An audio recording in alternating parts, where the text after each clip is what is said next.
Labas vakaras. Taip, sveiki. Tikiuosi, kad girdit mane. Linktelkit, kas esat įsijungę vaizdą. Linksi, Eugenija, matau, ačiū labai. Labas vakaras, labai gera matyti jūs. Gera matyti, kad jūsų tiek daug. Iš tiesų, turbūt į šitą seminarą, webinarą daugiausia prisiregistravo, kiek yra kažkada registravęsi į mano webinarus. Tai tikrai labai ačiū už jūsų dėmesį. To žiūriu, kažko kamera man truputį nusisuko. Pasireguliuokim. Taip, atrodo viskas lyg ir tvarkoj. Taip, tai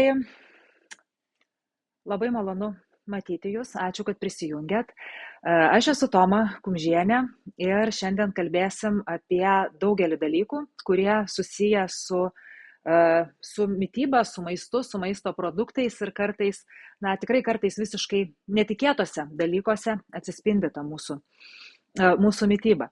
Iš tiesų, mūsų susitikimuose, kas su mumis yra jau ne pirmus kartus, kas praktikuoja kuksando, tai žino, kad mes susitikimų metu visada pirmiausia susipažįstam su visais, keliaujam tokiu ratu, kur visi prisistatom, bet be abejo šiandien mūsų yra per daug. Tai padarysime tokią supaprastintą procedūrą. Aš papasakosiu jums apie save trumpai, aišku, neišsiplėsiu labai, papasakosiu, kodėl šiandien aš čia ir kodėl mes kalbam būtent apie mitybą, pasidalinsiu tiksliau ir kokias temas apžvelgsim. Beje, iš karto galiu pasakyti, kad būtų aišku, apie ką mes šiandien kalbėsim. Tai šiandien kalbėsim apie mitybą, apie skausmą, irgi susijusi su maistu, apie cholesterolį be jokios abejonės, kuris irgi taip atrodo iš pirmo žvilgsnio labai susijęs su maistu, kai pasigilini giliau, ne tik, tai apie tai irgi pakalbėsim, apie emocinį valgymą būtinai kalbėsim apie sąnarių skausmus ir uždegimus, kas irgi yra labai susijęs su mūsų mitybos įpročiais, su mūsų suvartojamais produktais ir, aišku, nemiga, stresas ir tokie dalykai. Būtinai apie tai šnekėsim. O beje, aš kada pasakoju apie kažkokias temas, tai iš tiesų labai nemėgstu kalbėti vien teoriškai ir tuščiai. Tai tikrai pateiksiu daug pavyzdžių ir daug patarimų. Tai yra nuo kuksando patarimų iki rytų medicinos patarimų, nuo vaistažolių iki maisto produktų. Tai tikrai labai tikiu, kad šitas mūsų susitikimas jums bus tikrai naudingas. O kad pažintis nebūtų vienpusė, tai klausydami manęs dabar mano tos įžangos, tai parašykit, prašau, bent jau miestą arba šalį, iš kurio atvykot. Tai irgi labai įdomu, iš kur žmonės jungiasi. Ir jeigu jūs domina kažkokia tema kita negu mano ką tik išvardintos, tai irgi būtinai parašykit. Mano kolegos surinks šituos jūsų komentarus ir mes tikrai atsakysime į šituos klausimus jūsų arba surengdami kitą webinarą, arba aš atsakysiu savo asmeninėse paskyrose, Facebook'e ar Instagram'e, atsakysime ir kuksando paskyroje, irgi tiek Facebook'e, tiek Instagram'e. Tai sekite mūsų ir socialinius tinklus. Oi, ko tik čia nėra, žiūriu, ir Buenos Aires, ir Prienai, ir Vilnius, ir Kaunas, ir Klaipėda, net nespėju taip greitai, kaip krenta, ir Telšiai, ir labai daug miestų, ir Trakai, Kaunas, Vokietija. Labai malonu, kad jūs taip plačiai pasklidę. Ir aš tada trumpai apie save, nes tikrai matau, kad mūsų yra labai daug ir, matyt, ne visi dar su manimi esat susipažinę. Tai aš esu Toma Pagojutė Kumžienė, esu pirmiausia kuksando meistrė. Kuksando yra labai gilus 1000-metis sveikatos mokymas, atkeliavęs iš Korėjos kalnų. Kartais žmonės klausia, ar pietų ar šiaurės, tai iš tiesų dabar tai yra Pietų Korėja, su kuria mes bendradarbiaujam ir labai glaudžiai bendraujam, bet tais laikais, kada kuksando susikūrė, nebuvo nei pietų, nei šiaurės, buvo tiesiog ta teritorija tenai. Šis mokymas apima judesį, meditaciją, kvėpavimą, akupresūrą, gyvenimo būdą, padeda sutelkti ir paskirstyti gyvybės energiją, užtikrinti jos cirkuliaciją, tam, kad trauktųsi skausmai, negalavimai, įvairiausios sveikatos problemos. Taip pat esu akupunktūros ir fitoterapijos specialistė. Fitoterapija tai yra, angliškai gal toks aiškesnis terminas, tai yra herbal medicine, tai kaip ir sakytume vaistažolių medicina. Tai natūrali medicina, dirbanti su vaistažolėmis ir kitais natūraliais produktais. Savo praktikoje aš daugiausia taikau korėjiečių medicinos sasang žinias, apie šią mediciną beje irgi šiandien pakalbėsim. Esu baigusi ir vakarų sveikatos studijas, reabilitacijos krypties studijas, esu ergoterapeutė. Ir šių mokslų ir praktikos sąjunga leidžia man labai efektyviai suprasti žmogų ir jį matyti kaip visumą, o ne tiesiog skaidyti dalimis ir spręsti simptomus. Mes žiūrime visada žiūrime problemos esmę. Tai apie tai ir pakalbėsime šiandien.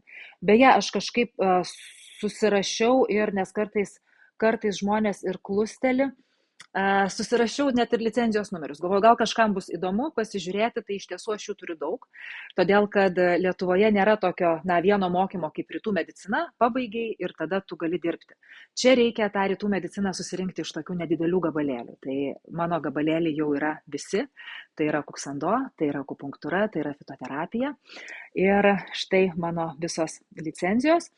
Na ir šiomis sritimis visomis, nuo kuksando iki korėjiečių medicinos, domiuosi jau daugiau negu 20 metų.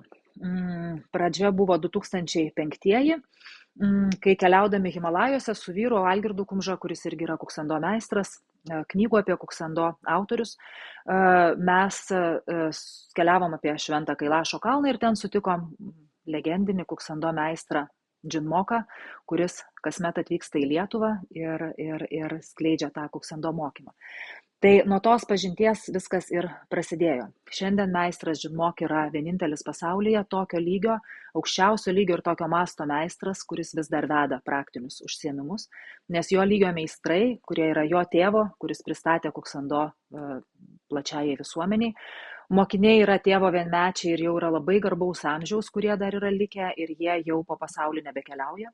Na, o meistras Džinmok, būdamas sūnumi, šitą mokymą gavo praktiškai nuo pat mažų dienų, nuo pat gimimo ir vis dar skleidžia jį pasaulyje. Na ir mes šitą mokymą iš Kailašo kalno, iš Korėjos atvežėme į Lietuvą. Na, o paskui toliau tęsdami pažintį Korėjoje susipažinome, aišku, ir su tradicinė korėjiečių medicina sasang. Ir tada aš labai panirau į šitą sritį ir nuo tada ir ją domiuosi ir praktikuoju ir keliauju į Korėją, stažuojuosi klinikose tenai. Kodėl apie tai kalbu? Todėl, kad tradicinė korėjiečių medicina ir kuksando yra ypatingai susiję su mūsų šios dienos tema ir netgi tomis visomis potekstėmis temos. Ir būtent korėjiečių medicina sako, kad visos ligos prasideda nuo nesuvaldytų emocijų. O emocijas, kaip ir visas ligas ar negalavimus, mes galime koreguoti. Ir bent iš dalies, o šiaip korėjiečiai sako, kad labai stipriai galime koreguoti, sutvarkę mitybą, būtent maisto produktus, kuriuos vartojame. Ir pati korėjiečių medicina apima vėlgi mitybą, akupunktūrą, akupresūrą, fitoterapiją, tą vaistažolių mediciną, kvėpavimą, judesį, visą tai, ko moko ir kuksando. Ir jie sako, kad mes, žmonės, esame visi skirtingi ir skirsto žmonės į 4 pagrindinius tipus. Pagal vyraujančią energiją, iš prigimties jau atsineštus stiprius ir silpnus organus, organų grupės ir vyraujančią prigimtinę kiekvieno žmogaus emociją. Ir būtent tik tada nustatę žmogaus tipą, išanalizavę jo gyvenimo būdą, sveikatos istoriją, pomėgius, nusiskundimus, labai daug pasako ir išvaizda, ir elgesys, balsas, daugelis dalykų. Tik tada korėjiečių medicinos gydytojai pasako, kokie maisto produktai tinka, o kokie ne. Ir apie tai pakalbėsime būtinai, nes ypatingai dažnai matau, kad žmonėms sunku atsirinkti iš to viso milžiniško informacijos srauto ir labai puikiai tą suprantu. Ir tikrai dažnai žmonėms atrodo, ir turbūt ir tarp jūsų čia bus tokių žmonių, kurie pasakytų, kad aš juk maitinuosi teisingai, aš valgau viską taip, kaip reikia, bet kodėl virškinimas nesitvarko, pilvas burbuliuoja, cholesterolis didėja, skausmai nesiliauja, oda beria, plaukai slenka, alergijos, kvėpavimo takai, visokios astmos, nerimas, nemiga, energijos stoka. Ir iš tikrųjų, išanalizavus paaiškėja, kad žmogus iš tiesų jis valgo viską, geri produktai, sveiki produktai, šviežus, ekologiški, tačiau tie produktai prieštarauja jo prigimčiai. Ir Kartais užtenka labai minimalios korekcijos, kad žmogus pasijustų geriau. Tai vat apie tai ir kalbėsim ir šiandien būtinai. Tai pavyzdžiui, sakykime, ramiam, intravertiškam žmogui, dažnai sergančiam kvėpavimo takų lygomis, kenčiančiam nuo alergijų, pilvo pūtimo, pirmiausia, korėjiečių medicinos specialistas išbrauktų karvės pieno produktus. Beje, ir jogurtus. Ir labai dažnai susiduriu su tuo, kad žmogus sako, bet juk čia tik jogurtukas, aš pripratus ir aš pripratęs ir čia juk virškinimui, čia juk žarnynui labai gerai. Taip, tam tikriem žmonėm yra iš tikrųjų labai gerai, bet tam tikriem žmonėm net ir jogurtukas gali būti labai didžiulė problema. Tai va, apie tai būtinai pakalbėsim, jau antroje seminaro dalyje pradėsim nuo kitų mano išvardintų temų. Ir beje, šitom temom ir apie tradicinę korėjiečių mediciną ir apskritai apie 5 elementų teoriją, apie rytų mediciną ir kaip tai susiję su mūsų sveikata, su mūsų mityba, apie žmonių tipus. Mes kalbėsime netrukus jau vasario pradžioje prasidėsiančioje 3 mėnesių programoje, apie kurią irgi labai norėsiu šiandien pakalbėti. Nes tai programa, kuri labai smulkiai paaiškins būtent tradicinę korėjiečių mediciną, paaiškins kuksando, kalbėsim ir apie sąnarius, apie stuburo skausmus, apie tai, kaip jų išvengti ir ką daryti, jeigu jie jau prasidėjo.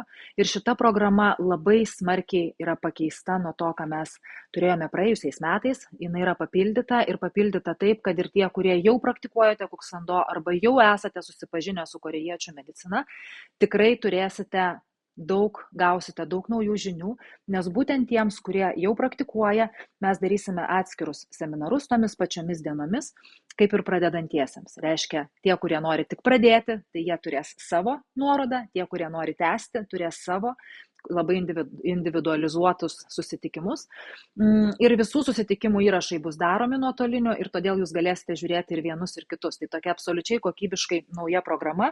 Nuorodą į ją, matau, Eglė, mano kolegė, jau įdėjo jums į sąrašą. Na va, o šiandien kalbėsim apie šias temas. Tai apie žmonių tipus.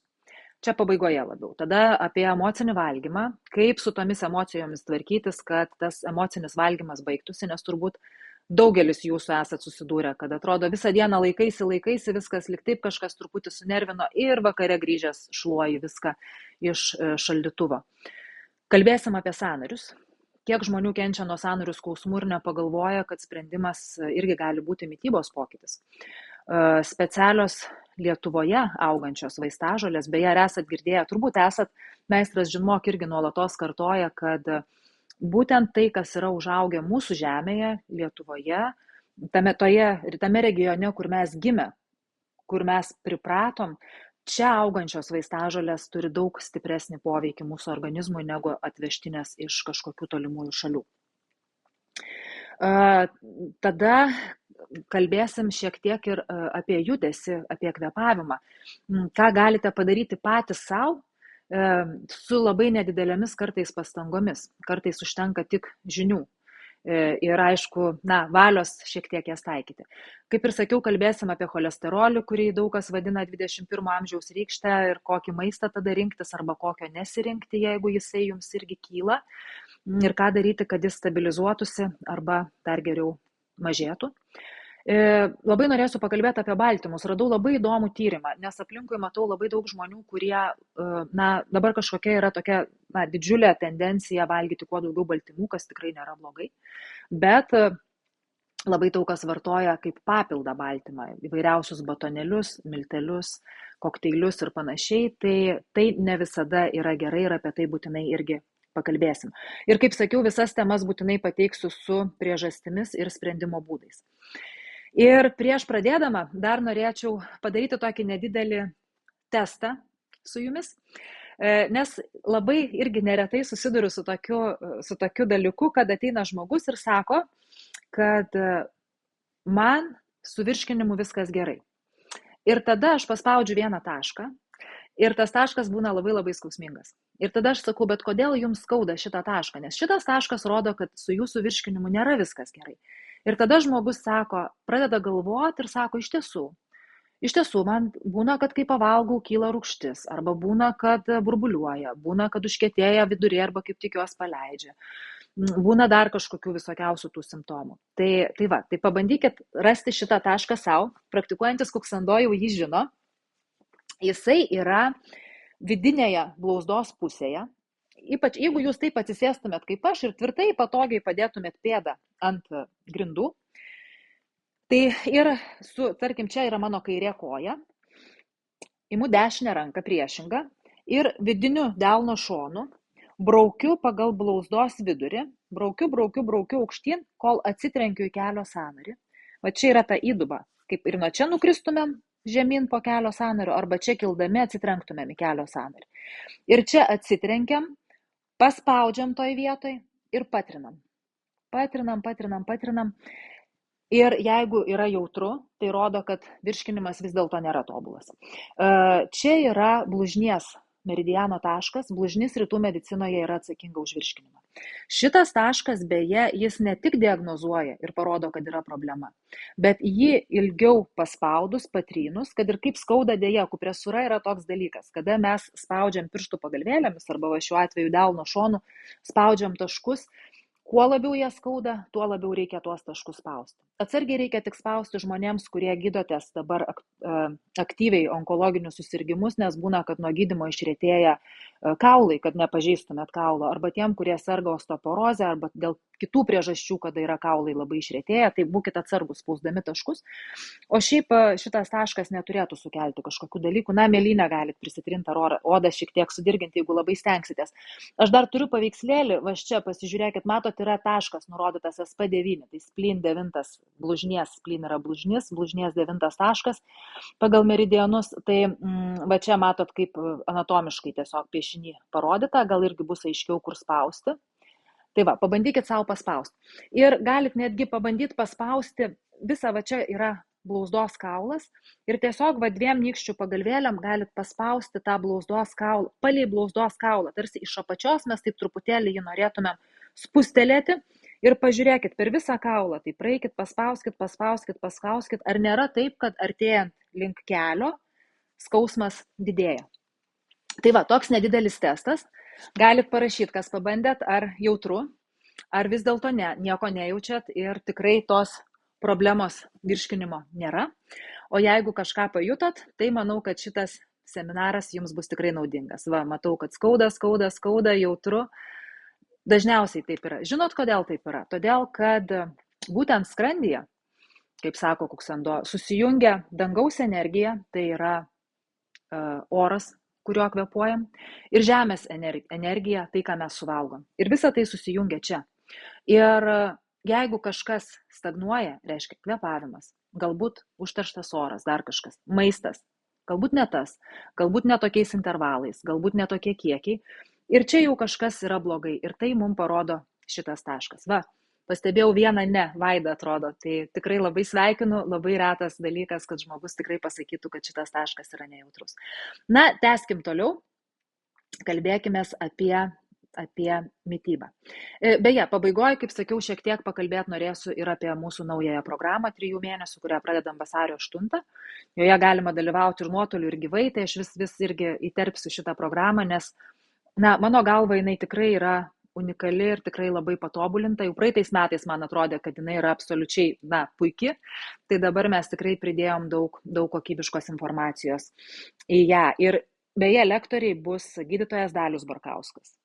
Tai kas esat girdėję, tai tikrai žinot, kad stipresnio specialisto, gydytojo, kuris labiau vientisai matytų žmogų kaip visumą, reikia tikrai labai, labai giliai paieškoti.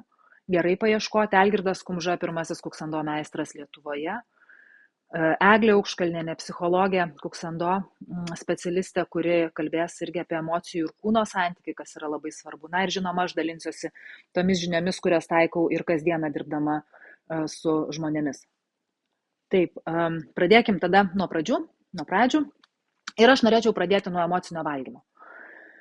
Nes tai yra valgymas ne iš fizinio alkio, o kai mes siekiame, net nebūtinai sąmoningai, kartais labai pasąmoningai siekiam nuslopinti emocijas, arba kaip tik gauti tą akimirkos gerą emociją, malonumą iš maisto. O ką mes slopinam? Tai yra stresą, liūdesį, nerimą, nuobodulį, kažkokią tuštumą gyvenime. Maistas tampa tokiu greitu būdu reguliuoti vidinę būseną, pajusti trumpalaikį malonumą ir dažnai labai tas malonumas trumpalaikis perauga į saviplaką, gėdos jausmą, tokį pyktį ant savęs savo ir čia, žinokit, tie, kurie tą jaučiat ir pykstat ant savęs, tai žinokit, kad čia nėra valios klausimas. Kaip dažnai sako, tu neturi valios, tu paimk ir nevalgyk, ką tu negali. Iš tiesų, kartais mes negalim. Ir kartais čia nevalioje esmė. Čia reikia kitus dalykus tvarkyti, nes fiziologija žmogaus yra labai stipri. Ir kartais mes tiesiog negalim atsilaikyti. Ir tai sakau, čia nebūtinai valia, kad tu čia silpnas, o čia aš stiprus ir reiškia, aš nevalgau, tu irgi taip gali. Negalima taip sakyti, yra žmonių, kurie negali. Ir tada pakalbėkim, ką tada galima daryti. Pagrindinės priežastys tai be jokios abejonės yra stresas ir nerimas, nes tas jų sukeltas kortizolis didina saldaus ir riebaus maisto norą. Nes dažniausiai, kada mes užkandžiaujam arba kemšam į save tas emocinis valgymas, mes dažniausiai nekemšam salotų ir agurkų, mes dažniausiai imam kažką tokio riebaus, saldaus, tokio, nebūtinai sveiko maisto. Neišreikštos emocijos labai, labai didelę įtaką daro emociniam valgymui. Nuovargis ir perdegimas, kada žmogus labai pervargsta, kada perdega, beje, perdegimas pagaliau jau apie tai yra pas mus kalbama, jau ir gydytojai apie tai kalba, nes anksčiau, tai būdavo tokia, išsigalvoji, o ne liga, o iš tiesų tai yra labai labai rimta problema sveikatos ir vakarų Europoje jau labai dažnai duoda ir labai rimtas atostogas žmonėms, kurie, susirga tuo perdegimu. Emocinį valgymą labai gali paskatinti ir įpročiai nuo vaikystės. Tai pavyzdžiui, už gerą elgesį, kada vaikui yra duodamas kažkoks saldainis. Ir yra tas įprotis, kad šiandien aš padariau kažką ir aš galiu leisti savo save palepinti. Ir aišku, trūkstamas ryšys su kūno signalais, apie ką aš ir kalbėjau, kada žmogus nebegali, nebevalioja klausimas, jis nebejaučia, jis nebesupranta. Jis nebejaučia alkio, jis apskritai nebežino, ką jisai jaučia, nebegalvoja apie tai. Tai šituos dalykus emocinius pirmiausiai reikia spręsti. Tai šitais atvejais labai dažnai mums reikia ne dietos žmogui, bet reikia kažkaip nuraminti tas mintis, emocijas ir galima šiek tiek padėti, aišku, ir vaistažolėmis, kurios malšina alkį. Aš tik vis čia atsisuksiu pasižiūrėti, kaip dega židinys, vis pakurstysiu jį. Maniau, kad gal užteks ilgiau malkų, bet žiūriu, kad jos čia visai greitai dega. Tai dabar pradėsiu nuo vaistažolių, kurios gali šiek tiek padėti sumažinti norą valgyti. Tai dažniausiai yra kartumynai, pavyzdžiui, pelynas.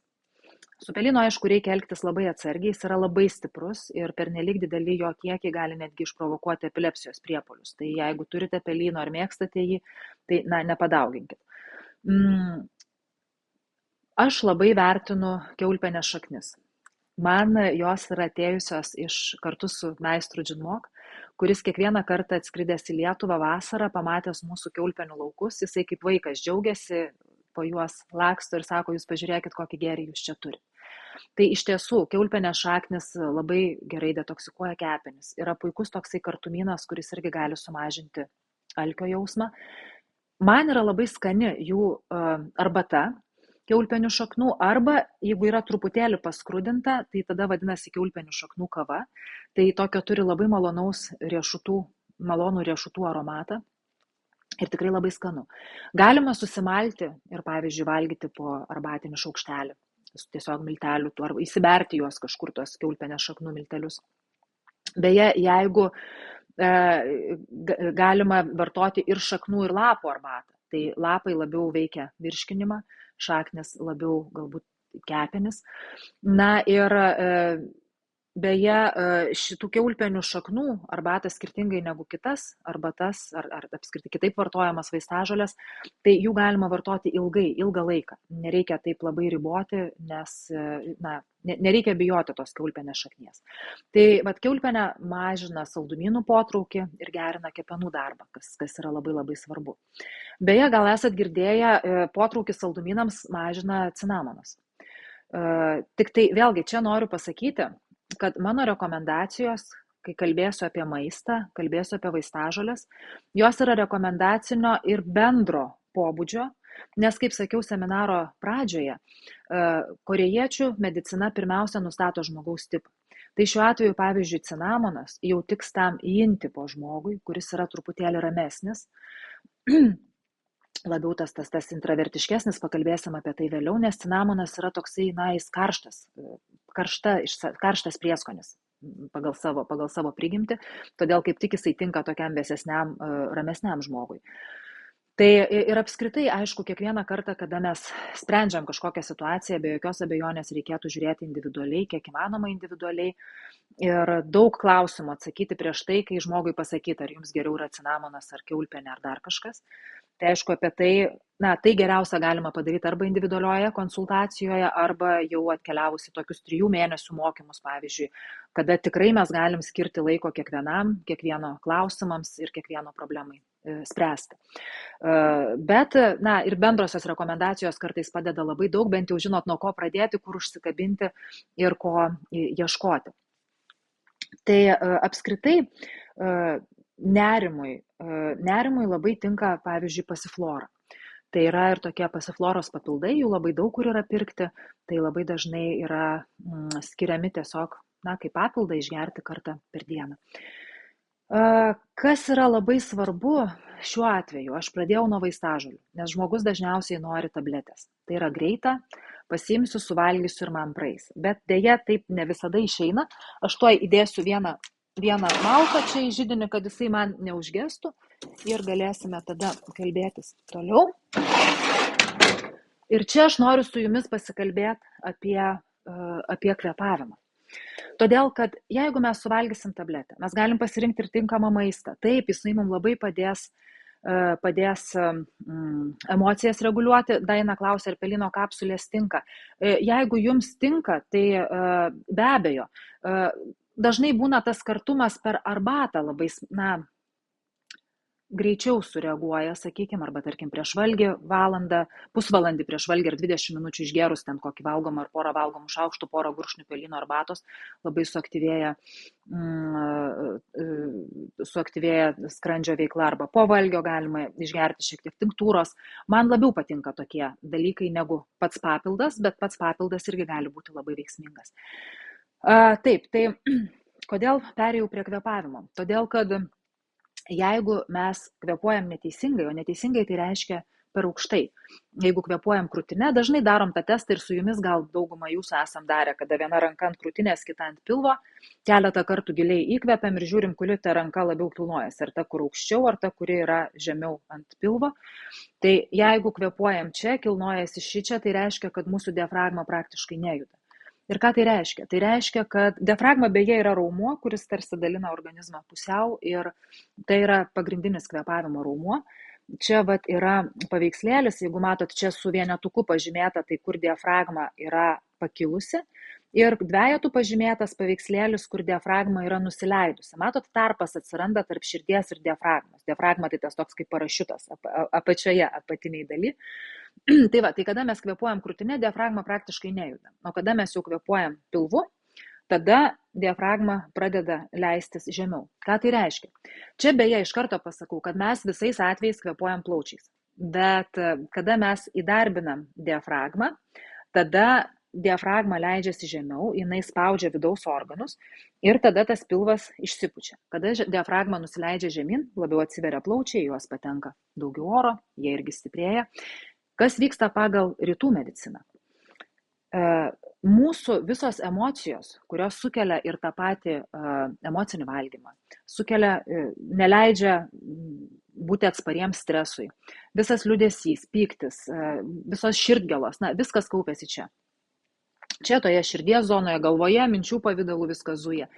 Ir visą tą tokį debesį tų visų emocijų rytuose vadina labai paprastai ugnimi arba karščiu. Ir jeigu tas karštis yra čia, jisai plyksteli, jisai visą laiką čia yra, mes nebekontroliuojam savęs, mes nebekontroliuojam savo emocijų. Ir būtent tą karštį nuraminti, nuleisti žemyn, mes galim kvėpuodami įdarbinę diafragmą. Kada mes kvėpuojam apatiniu diafragminiu kvėpavimu, arba kaip Kuksando sako ir kaip kažkas čia iš komentatorių vardo neparašęs, rašo, moku kvėpuoti dandžionu, tai Kuksando vadina tai dandžiono kvėpavimu, tuo apatiniu tokiu diafragminiu kvėpavimu. Ir būtent tada diafragma nuspaudžia žemyn tą ugnį, tą visą karštį. Ir čia aš jums taip esu papaišiusi tiesiog savo ranka energijos ratą. Čia mato, toks yra kaip ir žmogeliukas, širdutė viršui, apačioje raudonas rutuliukas, tas danžinas, na ir šone ten įsivaizduokit yra tokie du didesni apskritimai, tai tarsi žmogaus inkstai ir viršui stuburas. Ir įsivaizduokit, kad ta širdis, ten kur širdis, ten yra mūsų ugnis. Ir kada diafragma leidžiasi žemyn, jinai tą ugnį leidžia žemyn per visą kūno priekį, o čia taip pirmin, žemyn. Ir tada ta energija nusileidusi čia žemyn, pro inkstus pradeda kilti aukštyn stuburu. Ir pasižiūrėkit, kas tada darosi, tada iš stuburo išeina visi nervai, kurie įnervuoja praktiškai visus mūsų organus. Tai yra nuo šlapimo pūslės, inkstų, žarnyno iki širdies, plaučių, akių ir visų kitų dalykų. Tai reiškia, kada mes teisingai pasukam tą energijos ratą, reiškia, jeigu mes teisingai kvėpuojam, mes nuspaudžiam karštį žemyn ir tada tas ratas sukasi, reiškia, per čia leidžiasi žemyn, per ten kyla į viršų, maitindamas visus vidaus organus. Ir tada mes nurimstam. Pradeda cirkuliuoti energija, pasimaitina visi organai ir mes galim kontroliuoti pagaliau tas savo emocijas, o ne jos kontroliuoja mus. Jeigu kalbant vakarų medicinos terminais, tai kada kvėpuojam krūtinę, mes įjungiam simpatinę nervų sistemą, kuri atsakinga už sustink, bėk arba pulk.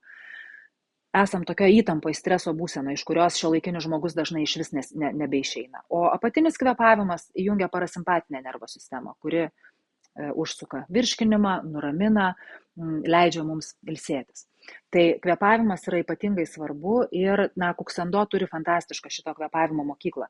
Ir aš žinau, kad naujai prisijungusiam kartais galbūt ir keistai skamba, kad man jau čia, tarkim, nežinau, 40, 60 ar ten kiek tų metų ir aš turiu kvėpuoti iš naujo. Visi mokam kvėpuoti. Kodėl jūs mokote mus kvėpuoti? Todėl, kad mes labai nutolstam nuo to prigimtinio kvėpavimo, todėl, kad rytuose, kaip sako, kad energija eina paskui mintį, o kvėpavimas keliauja ten, kur yra energija. Tai reiškia, jeigu mūsų mintis yra va čia, tos mūsų emocijos, visas tas mūsų karštis, energija kyla į viršų, aukštyn, virsta ta ugnimi ir kvėpavimas yra čia. Ir jeigu mes nenuraminsim savo minčių, kvėpavimas irgi nenusileis.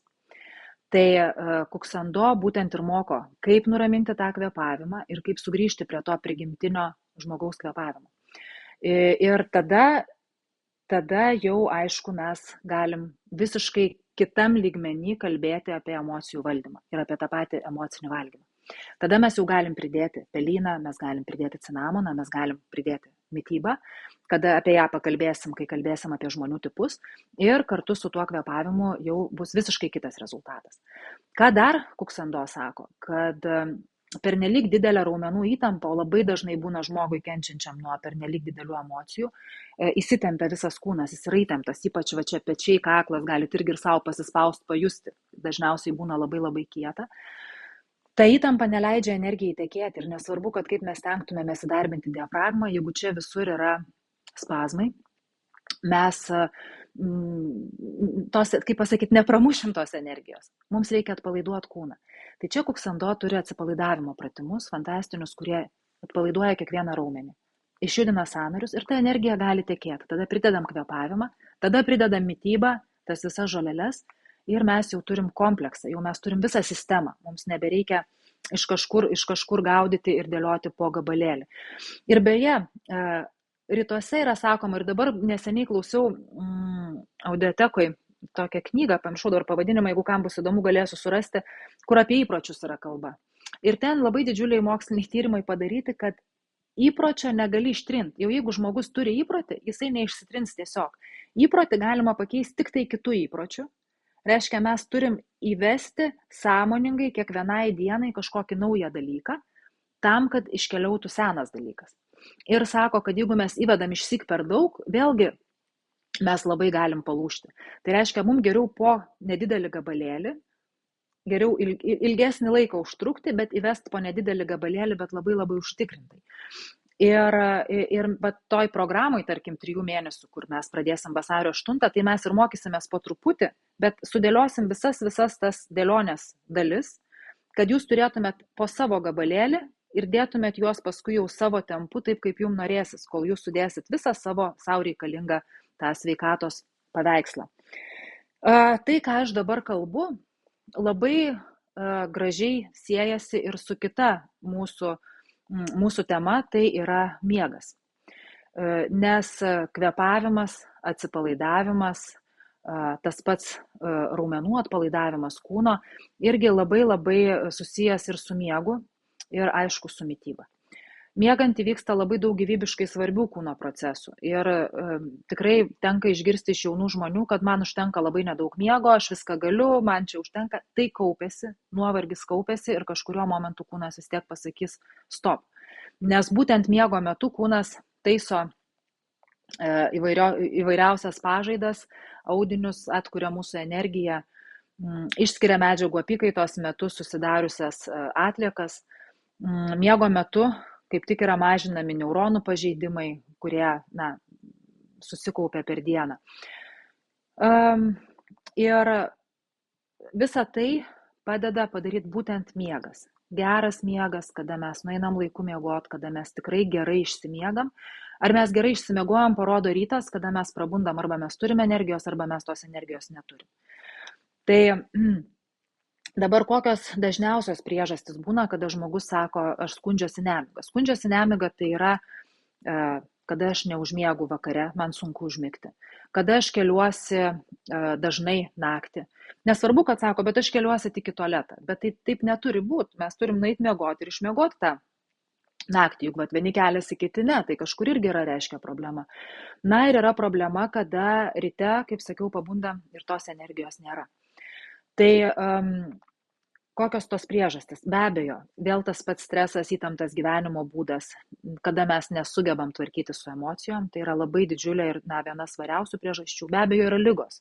Tai čia jau reiktų kalbėti labai, labai individualiai, aišku, apie atskiras ligas, čia jau atskiri galėtų būti webinarai, seminarai, bet taip, jeigu bendrai kalbėti, tai įtemptas gyvenimo būdas.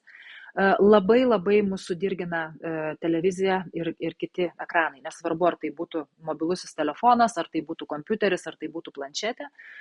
Jie sukelia nerimą, labai aktyvina, užsuka minčių srautą. Prisiminkit energijos ratą mano ką tik apsakytą. Tai jeigu jūs, pavyzdžiui, prieš miegą žiūrit portalus ar televiziją, kur jums krauna apie viską, apie karą, apie nedarbą, apie krūvas dalykų, apie visokias nelaimės, nes tai yra vis tiek daugiausia paspaudimų pritraukiančios antraštės ir dėl to jų yra daugiausia, tos mintis užsisuka ir mums tada labai sunku užmigti, nes visas karštis ugnis yra čia, mums jau jį nuleisti jau reikia pastangų. Persivalgymas be jokios abejonės. Per vėlus valgymas, per vėlai valgymas. Aišku, čia irgi yra individualu, medžiagų apykaitos greitis daug ką nulemia, bet vis tiek bent 2-3 valandas prieš miegą reikėtų susilaikyti nuo kažkokių sunkių patiekalų, o gal ir iš viso nevalgyti būtų gerai. Beje, pats geriausias miegas yra nuo 10 vakaro iki 2 nakties. Tas laiko tarpas, kada mes gauname daugiausia naudos iš miego. Ir jeigu mes nueinam, pavyzdžiui, miegoti po 2, bet miegam, kad ir 12 valandų, mes negausim iš miego tiek naudos, kaip būtent išmiegoja kažkurį iš to laiko nuo 10 iki 2. Yra vaistai, kurie irgi gali sukelti nemigą. Tai pavyzdžiui, būna, kad antidepresantai sukelia, kai kurie skydliaukės hormonai gali tą irgi sukelti. Amfetaminai, įvairiausi steroidai, aišku, kofeinas. Ne visiems, bet tikrai daug ką labai labai stipriai veikia. Raumenų įtampa, vėlgi, irgi, jeigu labai įsitempęs kūnas, jis irgi gali tada blokuoti tą energijos tėkmę ir kūno atpalaidavimą ir užmigti irgi gali būti sunku, tai irgi prisideda prie mūsų nemigos. Na ir pasekmės nemigos, kartais mes irgi jų neįvertinam arba nesutapatinam su miego stoka. Tai pavyzdžiui, nemigos pasekmės tai yra sutrikusi atmintis, kada mes nebeprisimenam dalykų. Tai yra, sakykime, dėmesio kažkokios stoka, susikaupimo, tada mokymosi gebėjimai, sunkiau kažką įsisavinti, prisiminti, sunkiau susitelkti, silpna, aišku, imuninė sistema, puola ligos, sumažėjęs atsparumas stresui, viskas erzina, pykčio labai daug, kažkokių emocijų nebevaldomų. Skausmo kartelė visiškai kita. Jeigu šiaip gali ištverti vienokį skausmą, kada esi neišsimiegojęs, kada kaupėsi nuovargis, esi labai jautrus skausmui pasidaro žmogus. Na ir aišku, visos lėtinės ligos labai tada pradeda vystytis kur kas greičiau. Aišku, ko nepaminėjau ten sakydama priežastis, tai alkoholis. Kartais net ir taurė vyno gali labai išbalansuoti miegą. Tai irgi tą atkreipkite dėmesį, nes kai kurie sako, kad aš išgeriu tam, kad geriau miegočiau, bet miego kokybė, aišku, jau yra visiškai kita. Gerai. Priežastis kaip priežastis, bet ką daryti, turbūt čia visiems yra aišku. Neaišku, o kyla šitas klausimas, tai vėlgi, jeigu pradėsim nuo vaistažolių, tai aišku, kiekvienas gali surasti savo malonę tą arbatą ar žolelę, jų tikrai yra labai daug, kurios ramina ir kurios tinka esant nemigai, bet tokių gal klasikiniai tokie pavyzdžiai tai būtų ramunėlių arbata, paprasčiausių ramunėlių, tikrai labai ramina, labai gerai veikia, švelniai, ramiai nervų sistemą, avižos tos pačios, apiniai labai irgi tokie yra raminantis. Aišku, galim nepamiršti ir kokio nors valerijono, tik jis turi tokį specifinį labai tokį skonį, kai kurie ne visi jį mėgsta. Aš kaip kuksando meistrė negaliu nepaminėti kuksando praktikos. Kuksando, aišku, vien tas kvėpavimas, apie kurį mes pakalbėjom, jeigu mes pabandytumėm prieš miegą atsigulę tiesiog ramiai pakvėpuoti pilvo apačią, galima čia net po bambą užsidėti kažkokį tai svorį, pavyzdžiui, plokščią akmenuką ir bandyti susitelkti tą akmenuką, kad į tą vietą kvėpuoti, raminti mintis, pabandyti pakvėpuoti tokiu vienodu ritmu, vienodai įkvepiam, ten per keletą sekundžių per tiek pat iškvepiam, vėl įkvepiam, iškvepiam per nosį visiškai ramiai, tyliai ir toks kvėpavimas labai gali nuraminti ir tą visą karštį, kaip kalbėjom, energijos cirkuliacijos rate nuleisti žemyn. Kuksando turi ir tokių ilgesnių ir trumpesnių meditacijų. Pavyzdžiui, savistabos meditacija yra labai puikiai, kas praktikuojat, žinot, tai irgi visuomet mokomės su tais, kurie pradeda kuksando praktiką, tai irgi yra toks nemigos gydymas. Ta pati raumenų įtampa, vėlgi, kaip sakiau, tie kuksando atsipalaidavimo pratimai yra fantastiški. O kaip su tom emocijom tvarkytis, tai kalbėsim ir pabaigoje webinaro, kai kalbėsim apie žmonių tipus ir aišku, toje 3 mėnesių programoje, prie kurios aš čia vis grįžtu. Ir toliau keliauju prie sąnarių. Kodėl dabar tie sąnariai čia atsirado? Kažkaip pastaruoju metu labai daug žmonių pas mane ateina, kreipiasi į mane ir viena iš tų didžiausių problemų būna uždegimai, artritai, sąnarių skausmai, sutinę sąnarį, ypač čiurnos. Tokie būtent kažkaip pradėjau matyti, kad labai didžiulė yra ta problema, netgi mano akiratyje, aš jau nekalbu apie ten kažkokius statistinius tyrimus, kiek žmonių kenčia nuo šitų visų problemų. Tai vėlgi, irgi sprendimas gali būti ta pati mityba ir labai rimtas sprendimas. Judesys, tas pats kvėpavimas ir mes, kai matot, su jumis keliaujam jau per kelintą problemą sprendžiam ir tie komponentai yra labai panašus, nes tai yra bazė, tai yra, kodėl aš vis siūlau tą kvėpavimą, siūlau judesį, todėl, kad tai atkuria organizmo prigimtinį gebėjimą pačiam susitvarkyti. Kada mes sutvarkom kvėpavimą, kada mes atpalaiduojam kūną, truputėlį pradedam judėti. Apskritai, kada rytų medicina sako, kad sąnariai yra susiję su nusilpusią arba stagnuojančią inkstų energiją. O inkstai yra energijos generatorius. Tai va čia tas generatorius, kur energijos rate, matot, tie 2 tokie didesni rutuliukai, tai čia yra inkstai. Ir būtent ten akumuliuojasi tas karštis, inkstai pagal 5 elementų teoriją yra vandens elementas ir tas karštis ugnis nusileidęs iki kūno apačios, tarsi metaforiškai kalbant, įkaitina inkstuose esantį vandenį ir tas vanduo garais kyla aukštyn ir maitina visą mūsų kūną. Tai kvėpavimas ir judesys. Ir dabar negirdžiu, aišku, jūsų, bet jaučiu, kad tiems, kuriems skauda sąnarius, dalis jūsų sako, kad negalima jų judinti. Tai aš tikrai jums pasakysiu, kad nejudinamas sąnarys, jisai tik tai dar labiau jis dar labiau blogės. Sąnarį reikia judinti, nes jis maitinasi ir atsigauna tik judesio metu. Nejudėdamas sąnarys degeneruoja. Skauda, reikia labai švelniai judinti. Aš nesakau, kad būtinai reikia pulti ir kažką sportuoti ir daryti kažkokius labai stiprius ir sudėtingus pratimus. Kiekvienam galima parinkti judesi, parinkti pratimą, bet judėti būtina reikia. Dabar jeigu skauda ir iš vis nieko negalit judinti, galbūt pavyzdžiui, kaip vienas iš sprendimo būdų galėtų būti baseinas. Tikrai ne su vienu žmogumi esame irgi taip pradėję spręsti problemą, nes tai, ką jūs pavyzdžiui darot pratimą sausumoje, iš pasakyti, tiesiog namuose. Ir kitas dalykas, kai jūs tą pratimą švelniai bando daryti vandenyje, tai yra daug lengviau, sąnariai nebeturi apkrovos, bet jie pajuda. Tai va vėlgi, tai tokių sprendimų tikrai galima rasti, nes išjudinti kūną privaloma, nes ta energija kitaip netekės. O be to pratimai pagerina kraujotaką į sąnarius tuos pačius irgi. Ir aplink juos stimuliuoja limfos funkciją. Taip padeda aprūpinti deguonimi, maistinėmis medžiagomis, pašalinti visas ten medžiagų apykaitos atliekas. Pratimai taip pat paskatina kraujotaką, tai reiškia ir deguonį raumenis. Kada raumenis, o tie raumenis, kada jie yra sveiki, kada jie yra stiprus, jie irgi padeda stabilizuoti sąnarį. Tai vėlgi tas sąnarys gauna mažiau apkrovos ir mažiau skausmo. Tai tas judesys be jokios abejonės pritaikytas žmogui, kuris turi problemą. Jisai yra tikrai būtinas. Ir kaip ir kvėpavimas. Aš atsiprašau, dar šiek tiek čia savo židinį pakurstysiu ir pratęsiu vėl apie kvėpavimą. Todėl, kad kvėpavimas,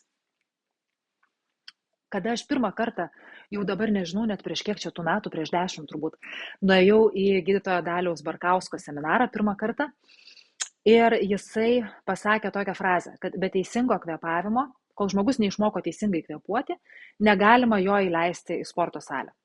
Ir tada dar kažkaip, aš apskritai šito gydytoju, aš pasitikiu apskritai besąlygiškai, bet taip irgi susimaščiau ir dabar jau po tiek metų ir pati, kada jau, ir pati dirbu su žmonėmis daug metų, tikrai matau, kad tai yra absoliuti tiesa. Ir tas kvėpavimas yra labai svarbus, nes kitaip energija stagnuos, netekės ir tų pačių sąnarių nemaitins. Tai kvėpavimas, vėlgi grįžtam prie jo, bet tai yra tikrai labai svarbu. Dabar sąnariams, aišku, kenkia cukrus, kenkia alkoholis, per didelis svoris, be jokios abejonės, čia irgi reikia žiūrėti, nes kai sąnariai yra per daug apkraunami, be jokios abejonės, kad jie dyla greičiau. Matau klausimą, ar bėgioti galima, kada yra artritas. Tai su bėgiojimu yra sudėtingas dalykas. Čia reikėtų pasižiūrėti, kaip jūs bėgiojat, pasižiūrėti, kaip jūs pėda, kokios būklės jūsų pėda, kokia yra jūsų avalinė, daug niuansų, kada bėgiojat, kiek, tada vėlgi priklauso, ar tai vyras, ar moteris, kokia yra koks sudėjimas, čia jau reikėtų irgi, taip, jeigu labai sveikai žiūrėti, tai bėgioti irgi ne kiekvienas gali. Tai nepaisant to, ar jūs turit tą artritą, ar jūs jo neturit. Tai vėlgi čia, sakyčiau, yra labai individualu ir reikėtų tokio kito požiūrio. Tai o kas tinka dabar tiems sąnariams? Tai aišku, tinka tokios riebesnės žuvis kaip lašiša, silkės, skumbrės, sardinės, linų sėmenys, daržovės, ypač visokios spalvotos. Tai čia kaip meistras Džinok, kai daro, pavyzdžiui, valgyti, jis taip skaniai visada padaro. Ir mes klausiam jo dažnai, kad kaip pavyksta. Jis sako, nieko čia sudėtingo, sako. Labai svarbu tik tai, kad visi elementai, o rytų medicinoje yra 5 elementai. Ir kiekvienas iš tų, tai yra vanduo, ugnis, metalas, medis ir žemė. Kiekvienas tas elementas turi savo spalvą. Ir kaip ir meistras sako, kiekvienas elementas turi atsispindėti tame patiekale. Tai reiškia, kad kiekviename patiekale turi būti visų spalvų maisto. Tai čia turbūt esat girdėję ir vakarų medicinoje tokių patarimų, bet čia vėl grįžkime prie tos kalbos, ką mes kalbėjom apie apie žmonių tipus, tai vėlgi, kada mes kalbam apie spalvotas daržovės, tai vėlgi mums reikės pasižiūrėti, ar ta daržovė pagal jūsų tipą yra tinkama ar ne. Tai vėlgi reikės susirasti, pavyzdžiui, raudoną daržovę Jan tipo žmogui, raudoną daržovę, sakykime, Yin tipo žmogui. Tada bus iš vis, tobula ir sveika.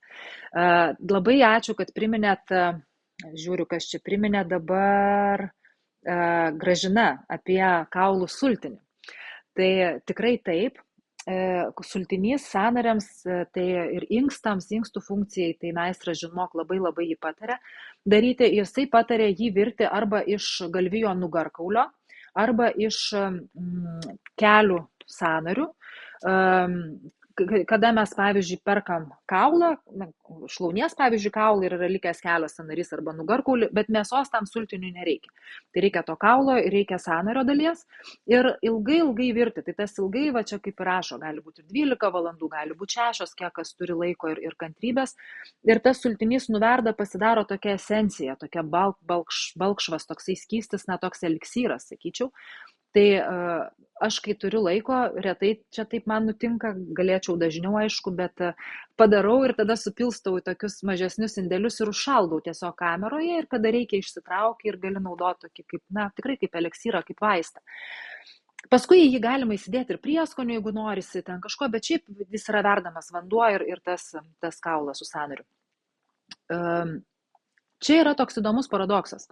Aš domėjausi irgi podagrą ir jos, kaip reikia valgyti, kaip ką. Ir pavyzdžiui, jeigu jūs skaitysit, labai daug yra vakarų medicinos teiginių, kad esant podagrai, tokie sultiniai koncentruoti yra labai blogai. Bet aš tada vėlgi sėdau prie tų tyrimų visokių ir žiūrėjau, tai žinokit, yra ir tokių. Ir jie yra labai puikiai pagristi ir vieni ir kiti. Tai aš remiuosi rytų medicina, aš remiuosi ten esančiais specialistais. Jie kaulų sultinį labai vertina ir būtent tai inksto energijai atkurti. Ir netgi skiria žmonėms, kurie nebūtinai dėl sąnarių, bet pavyzdžiui, kuriem yra nusilpęs imunitetas, kada labai dažnai puola ligos, kada yra po kažkokio sunkaus gydymo, kada žmogui reikia atsistatyti, atgauti jėgas. Tai irgi yra tas sultinys. Jis toksai, rytuose jisai yra labai vertinamas ir tikrai labai dažnai naudojamas. Beje, kada yra uždegimas sąnarių, tai tiem tokiam karštiem, energingiem, labiau emocingiam, pykčio daugiau galbūt turintiems Jan tipo žmonėms labai tinka ananasas. Aišku, jisai jau nelietuviškas produktas, bet jame yra daug bromelaino. Tai jisai, aišku, per daug jo valgant bus per daug cukraus. Tai vėlgi reikia saikingai visą tą daryti. Bet jo yra daugiausia tos medžiagos šviežiame ananase ir tam kietam toj šerdyje. Ir jisai turi būtent tas bromelainas, jisai turi daug priešuždegiminių savybių, jisai gali mažinti skausmą, patinimą, tokį sustingimą, tai kas dažniausiai ir būna, kada žmonės skundžiasi sąnarių lygomis po fizinio krūvio. Tai toks irgi įdomus dalykas, kad būtent šitas vaisius yra rekomenduojamas. O jeigu jūs esate ne tas karštasis žmogus, tas emocingas, tas ekstravertas, o kaip tik esate ramesnis iš prigimties, tai labiau tiks imbieras, kuris irgi priešuždegimiškai puikiai veikia ir beje tuo pačiu labai reguliuoja virškinimą tiem Yin tipo žmonėm. Labai įdomu, kad pavyzdžiui vakarų fitoterapeutai, kiek aš taip domiuosi, dažniau skiria tą tokį eleuterokoką, tai yra sibirietišką ženšenį sąnariams. Ir rečiau, kada skiria korejietišką ženšenį, nes sako, kad korejietiškas yra jau ypatingai stiprus ir jį jau reikia skirti tokiais ypatingais atvejais. Bet vėlgi, vakarai, kaip aš lyginu visada vakarus su rytais, man labai graži ir ta jų sintezė. Aš tikrai nei prieš vienus, nei prieš kitus labai daug laiko leidžiu su rytų žmonėmis, gydytojais. Tai jie labai vertina būtent korejietišką ženšenį. Ir ne tik todėl, kad jie patys korejiečiai, bet ir šiaip sakoma, kad korejietiškas ženšenis yra stipriausias ir jis tikrai irgi labai gali padėti prie sąnarių. Kitas klausimas, kaip jį toj Lietuvoje gauti, nes jis yra tikrai brangus, labai brangus produktas. Ir nežinau, mes kažkaip visi atsivežam savo reikmėms, kada skrendam į Koreją. tai net nežinau, reikėtų vieną kartą ir pasidomėti, ar kažkas čia juo prekiauja arba gal ir užsisakyti ir patiems. Tai tikrai labai efektyvus produktas. Tik sakau, kaina, aišku, jo yra jau visiškai kitokia. Tikrai brangus dalykas. Na ir keliauju prie cholesterolio. Cholesterolis, turbūt žinot, kad tai yra kraujyje randama į riebalus panaši medžiaga, kuri šiaip jinai yra reikalinga, jinai dalyvauja ir sveikų ląstelių susidarime, ir vitamino D apykaitoje, ir tulžies rūgšties sintezėje, daug dalykų tas cholesterolis daro, nėra vien blogas, apie 70% jo pagamina žmogaus organizmas, likusią dalį gauname su maistu. Jisai netirpsta kraujyje ir jau aišku, kada jisai padidėja, mes jau sakom, kad žmogus yra, padidėjusi jo yra širdies, kraujagyslių ligų rizika. Dabar to priežastis padidėjimo, tai jūs rasite turbūt dažniausiai ieškodami, tai riebus maistas. Beje, riebus maistas, o čia, tarkim, galim ir apie dietas šiek tiek pakalbėti. Tarkim, yra keto dieta, labai dabar populiari. Ir aš tikrai jos neneiksiu, nes jinai tikrai turi labai daug gerų savybių ir, pavyzdžiui, ir tuose pačiuose rytuose, jinai labai yra naudojama kai kurių ligų atveju, bet keto dieta turi daug riebalų. Ir čia be specialisto geriau neužsiimti, nes tikrai galima savo pasidaryti meškos paslaugą. Jūs gal svorį ten numesit, bet ar paskui nesusigadinsit kitų dalykų. Su specialistu, su priežiūra, tai tikrai nieko tokio. Bet šiaip tai, jeigu visiškai pats žmogus visiškai nesusireguliuoja, į tą ketozę teisingai neįeina, tai tikrai gali būti, pavyzdžiui, kad ir to paties cholesterolio labai didžiulis šuolis, kas sukelia paskui labai daug rizikų, kitų labai rimtų ligų. Tada nepakankamas fizinis aktyvumas, aišku, cholesterolis irgi čia jau tada jis turi terpę augti ir didėti. Viršsvoris be jokios abejonės, rūkymas, alkoholio vartojimas, bet ką aš jums pasakysiu, kad labai didelė priežastis yra tas pats stresas. Streso mes neišvengsim, bet atsparumą stresui padidinti mes tikrai galim. Dar daug kas sako paveldėjimas. Aš paveldėjau, mano čia ir tėvai, ir seneliai visada buvo su aukštu cholesteroliu. Viskas taip, aš su mokslu niekada nesiginčiju, bet visada parekomenduoju šiek tiek pasižiūrėti, ką jūs iš tikrųjų paveldėjot. Ar paveldėjot tą cholesterolio blogojo didėjimą, ar paveldėjote įpročius, mitybos įpročius, gyvenimo būdo įpročius, kurie jums tą cholesterolį didina. Tai va čia irgi labai toksai jautrus niuansas, kur patys savo galite atsakyti, persižiūrėti ir tikrai, kada mes sureguliuojam mitybą, sureguliuojam gyvenimo būdą, vėlgi tą patį kvėpavimą, tą patį judesį, padidėja atsparumas stresui ir žiūrėk, cholesterolis irgi pradeda greitai mažėti. Dabar, kada yra aukštas cholesterolis, tai patariama yra vengti kiaušinių trynių, fermentinio sūrio, majonezo, aišku, sviestas, grietinė, tokie irgi riebus, lašiniai, taukai, spirgučiai, daug cukraus turintis maistas, be jokios abejonės, kaip minėjom, alkoholis ir rūkymas. Ir čia vėlgi tą cholesterolį reguliuoti šiek tiek gali padėti ta pati kiaulpienės šaknis. Jinai stiprina kepenis, detoksikuoja jas, padeda joms dirbti ir česnakas. Česnakas labai irgi yra gerai. Taip pat, pavyzdžiui, kurkuminas. Čia yra vėlgi ne ciberžolė, o kurkuminas. Tai ta pagrindinė dalis, kuri veikia veiklioji. Tai irgi su cholesteroliu gali padėti tvarkytis. Tik tai čia vėlgi, sakau, visada geriausia daryti kažkokį kompleksą sistemą, nes jeigu jūs ten, pasibarstysit kažkur cinamonų kavą kartą per dieną, tai aišku, kažkokio pokyčio turbūt gyvenime ir sveikatoj nenutiks. Čia jau reikia imti jauti už rakų rimtai, kaip sako. Taip, tai dabar dar yra mūsų tema, prieš tai, kaip jau pradėsim daugiau kalbėti apie tos žmonių tipus, tai yra baltymai. Čia aš kažkaip ją įtraukiau todėl, kad ruošdamasi šitam webinarui užkliuvo akis tiesiog už tokio tyrimo. Jisai darytas Jungtinėse valstijose ir visi sutarėm, kad valgyti baltymus reikia, tai yra labai stipri organizmo statomoji medžiaga, statybinė medžiaga. Tačiau matydami ypač jaunų žmonių polinkį tuos dirbtinius baltymus, tai yra miltelius, baltyminius kokteilius, batonelius ir panašius dalykus, mokslininkai atliko didžiulį tyrimą. Tai yra Jungtinių valstijų vartotojų apsaugos organizacija atliko tą tyrimą. Ir jie ištyrė 23 populiariausius baltymų miltelius ir paruoštus jau tuos baltymų produktus. Ir patikrino juose esantį švino ir kitų sunkiųjų metalų kiekį.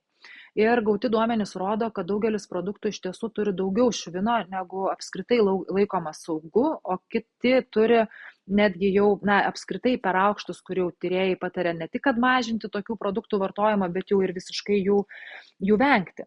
Taip pat tas pats tyrimas išaiškino, kad baltymai augalinės kilmės, tie visi milteliai, jie yra gerokai rizikingesni, nes vidutiniškai turėjo apie 9 kartus daugiau švino negu pieno baltymai ir apie 2 kartus daugiau negu gyvulinės kilmės, pavyzdžiui, jautienos baltymai.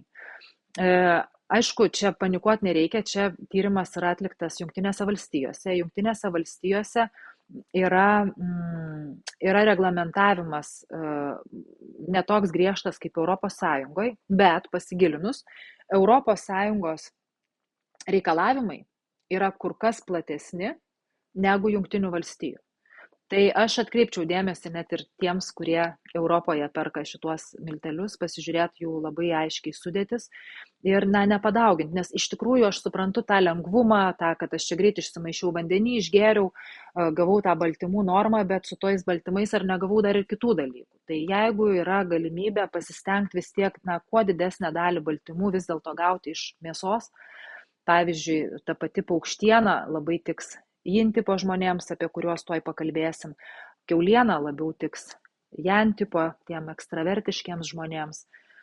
Žuvis, jūrų gerybėsgi taip pat turi baltymų, kiaušiniai puikus šaltinis, pieno produktai tiem, kam tinka. Tai pavyzdžiui, yang tipo žmonės karvės pieno produktus labiau gali vartoti, yin tipo žmonės labiau turėtų atsižvelgti ir jeigu apskritai toleruoja pieną, tai jiem reikėtų rinktis ožkos arba avių pieną. Ankštiniai taip pat nebūtinai tiek pat, bet irgi labai puikus baltymų šaltinis, riešutai, sėklos, kai kurie grūdai. Tai tikrai galima rasti, stengtis kuo didesnė ir įvairesnė ta natūrali mityba. Aš manau, tikrai tuo daugiau sveikatos kiekvienam iš mūsų. Tai čia tie patarimai, jų nemažai, jie tikrai efektyvūs, tačiau tokie pavieniai. Aišku, nėra to vieno mygtuko ar vienos tabletės, kur suvartojus ar paspaudus išsispręs visos problemos. Labai skiriasi vakarų ir rytų medicina čia šiandien ir vis dar vakarai gydo simptomą, gydo ligą, kartais gydo tikrai fantastiškai ir be tos vakarų medicinos, aišku, ir turbūt gyvenimo trukmė galbūt būtų kita ir kiti dalykai. Tai tikrai ačiū Dievui ir gydytojams, kad jie yra, bet rytai truputį kitaip žiūri žmogų. Rytai žiūri į visą žmogų, į visumą. Ir domisi ne tik simptomu, kad reiškia, tarkim, žmogus kažkam yra alergiškas. Tai vakaruose dažniausiai padarome tyrimą, nustatome, kam išbraukiame tuos dalykus iš žmogaus gyvenimo ar mitybos raciono ir, tarsi problemą išsprendėme. Arba dar davėme tabletę, kad kada jau alergija pradės reikštis, ją būtų galima suvalgyti. Rytai tuo neapsiribotų, rytai sakytų, kodėl tam žmogui yra alergija. Neturi turėti žmogus alergijų. Reiškia, reikia žiūrėti, kur sutriko tas energijos apytakos ratas. Kas spazmuoja, kur stagnuoja, ar kur per daug, kur per mažai. Tos energijos ir tą reguliuojant mes galim atkurti tą žmogaus savireguliacinį mechanizmą ir po truputėlį tos problemos gali trauktis. Tai būtent tuo užsiima Kuksando ir korėjiečių medicina Sasang, kurie ir sako, kad nėra vieno maisto produkto, nėra vienos vaistažolės, nėra vieno kiekio vandens, vieno sporto ar vieno pratimo, kuris tiktų visiems. Labai individualizuota tai yra medicina ir jie labai pirmiausia žiūri į tą žmogaus tipą. Ir būtent tuo mane ir patraukė ta medicina ir apie ją aš labai daug kalbu savo mokymuose ir kalbėsiu tuose 3 mėnesių mokymuose ir tikrai kiekvieno dalyvio tipą nustatysime tvirtai ir konkrečiai. Jau dabar sudariau ir tokius klausimynus, kur jau žmogui pačiam nebereiks spėlioti, jau jisai galės gauti labai tvirtą ir aišku atsakymą, aišku, su visomis rekomendacijomis.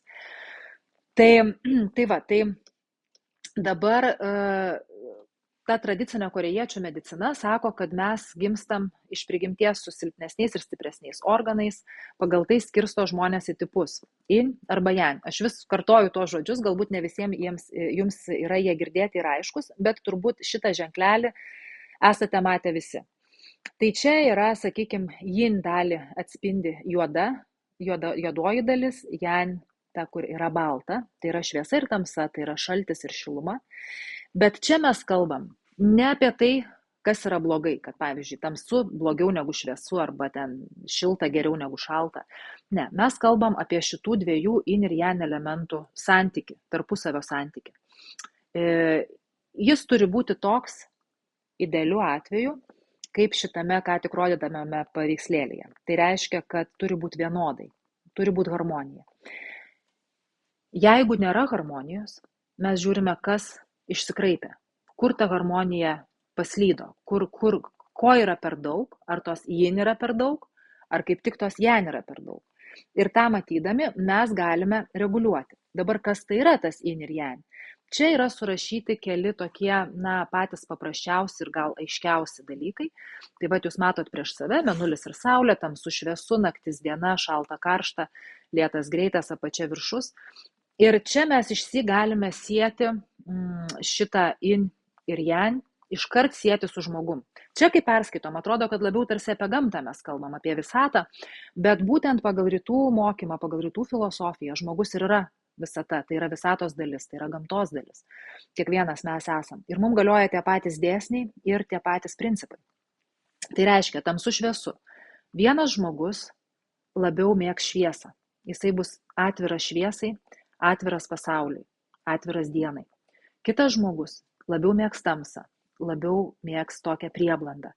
Kaip ir visada juokauju, turbūt ir esat girdėję, kad mano vyras yra Algirdas, yra yin žmogus, tai tas, kur yra tamsu, aš esu yang žmogus, tas, kur šviesu. Tai mes, žinokit, visiškai primityviai taip namuose ir gyvenam. Aš ateinu įjungiu visas šviesas namuose, jisai ateina viską išjungi.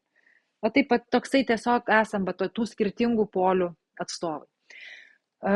Naktis diena. Yang žmogus norės anksčiau keltis. Jisai prabus jau su pirmais saulės spinduliais, kupinas energijos ir išsyk norės kibti į darbus. Yin žmogus, jisai labiau atsigaus į naktį, į antrą dienos pusę. Naktis yra jo laikas. Rytas jam yra sunkus, nepaisant to, kad jisai galbūt ir keliasi ryte ir galbūt mėgsta stebėti tą auštančią, brėkštančią saulę, brėkštantį rytą, bet jisai tą rytą jau turi sutikti lėtai. Nes jeigu jisai paskuba, jau jam visa diena griūva, jau jo harmonija griūva. Žemyn aukštyn. Viršutinė kūno dalis, yang energija tai yra karštis. Karštis ugnis, jinai kyla aukštyn. Tai reiškia, yang žmogaus viršutinė kūno dalis yra stipresnė už apatinę. Ir atvirkščiai yin žmogaus šaltis, vanduo, visą tai leidžiasi į apačią. Tai kojos yra stipresnė kūno dalis, labiau išvystyti klubai. Lėtas ir greitas. Yang žmogus bus greitesnis už yin žmogų. Tai nereiškia, kad tas yin žmogus blogai lėtas, bet jisai galbūt labiau apgalvojantis, labiau apmąstantis, labiau susitelkiantis į detalės. Kai yang žmogui yra lengviau priimti sprendimus, lengviau daryti daug darbų vienu metu. Tai va čia yra yin ir yang. Ir šitie žmonės, šitos savybės, jeigu jos pradeda labai smarkiai dominuoti, prasiranda ta harmonija, balansas ir tada atsiranda terpė skausmui, negalavimui, ligoms. Ir mes turim žiūrėti, kas atsitiko. Tai pagal tą, kada mes išsiaiškinam, kaip vyksta, aš pavyzdžiui labai ilgai kalbuosi su žmogumi arba pavyzdžiui mokymo atveju aiškinu per seminarus, kuo skiriasi tie tipai, kaip atskirti, kokios savybės būdingos. Tai čia aš išvardinau tik tai keletą pagrindinių, o pavyzdžiui mano pokalbis su žmogumi gali užtrukti ir valandą ir ilgiau, ir tas visas stebėjimas žmogaus, ir išvaizdos, ir spalvos veido, ir pulsą žiūrim, ir liežuvį, ir viską, ir žiūrim, kas yra, kas vyrauja, kokia ta prigimtis. O nuo prigimties žmogus būna labai labai toli dažnai pabėgęs, nes mes mūsų gyvenimas įsuka į savo verpetą, kažkas liepia taip daryti, iš pradžių tėvai, paskui kažkaip ten taikaisi šeimoje, prie darbo, prie darbdavio, prie apskritai gyvenimo sąlygų ir pamiršti, kas tu toks esi. Ir pamiršti, tada pradedi vadovautis kažkokiamis taisyklėmis, kurios atrodo teisingos, bet jos netitinka tavo prigimties ir prasideda ligos. Tai tas atsikrapštimas žmogaus prigimties kartais būna labai labai sudėtingas. Ir čia galbūt kai kurie iš jūsų jau perskaitė kelis tuos lentelės žodžius, jau savo priskyrėt kažkokį tipą, tai aš vis tiek patarčiau neskubėti ir dar pasigilinti, dar labai labai apgalvoti, nes tai kartais būna labai labai painu ir labai paslėpta. Ir priėmę neteisingą sprendimą, mes paskui užsuksim visą grandinę neteisingų kitų sprendimų. Tai dabar, jeigu mes nustatėm, sakykim, koks jau tas žmogus, tai tarkim, yin tipo žmonių stipresni organai bus kepenys ir inkstai iš prigimties. Silpnesni blužnis, skrandis, plaučiai. Jau su tuo susijusios ligos jiems pasireikš dažniau. Ir atvirkščiai, jan tipo žmogaus stiprus skrandis, geras virškinimas, dažniausiai stiprus plaučiai, bet silpni inkstai ir kepenys. Prigimtinės vėlgi emocijos. Yin tipo žmonės labiau ramus, apmąstantis. Jie tokie, tos kartais atrodo gal tos ir išminties labai, labai daug turintis, bet jeigu jie praranda savo tą prigimtinę harmoniją, atsiranda labai daug pavydo, atsiranda labai daug abejingumo, atsiranda tokio nieko nenorėjimo, toks atrodo ir man nieko nereikia, atrodo, va čia sprendimas jau padėtas, ranka ištiest užtektų, jie netiesia tos rankos. Jan žmogus iš prigimties turi labai daug pykčio emocijos, liūdesio, bet tas pyktis vėlgi jisai nebūtinai yra blogas, kaip ir liūdesys. Liūdesys gali padėti kažkaip truputį apmąstyti gyvenimą, apmąstyti situaciją. Pyktis pagal rytų mediciną tai yra ta emocija, kuri padeda virškinti. Pyktis yra progreso variklis. Pyktis yra variklis kovoti už silpnesnį. Tai yra ir gera emocija, bet jeigu jinai jau paima viršų, jau žmogus vien tik tai jau tas pyktis viršta įniršiu, tada jau prasideda jan žmogaus didelės problemos.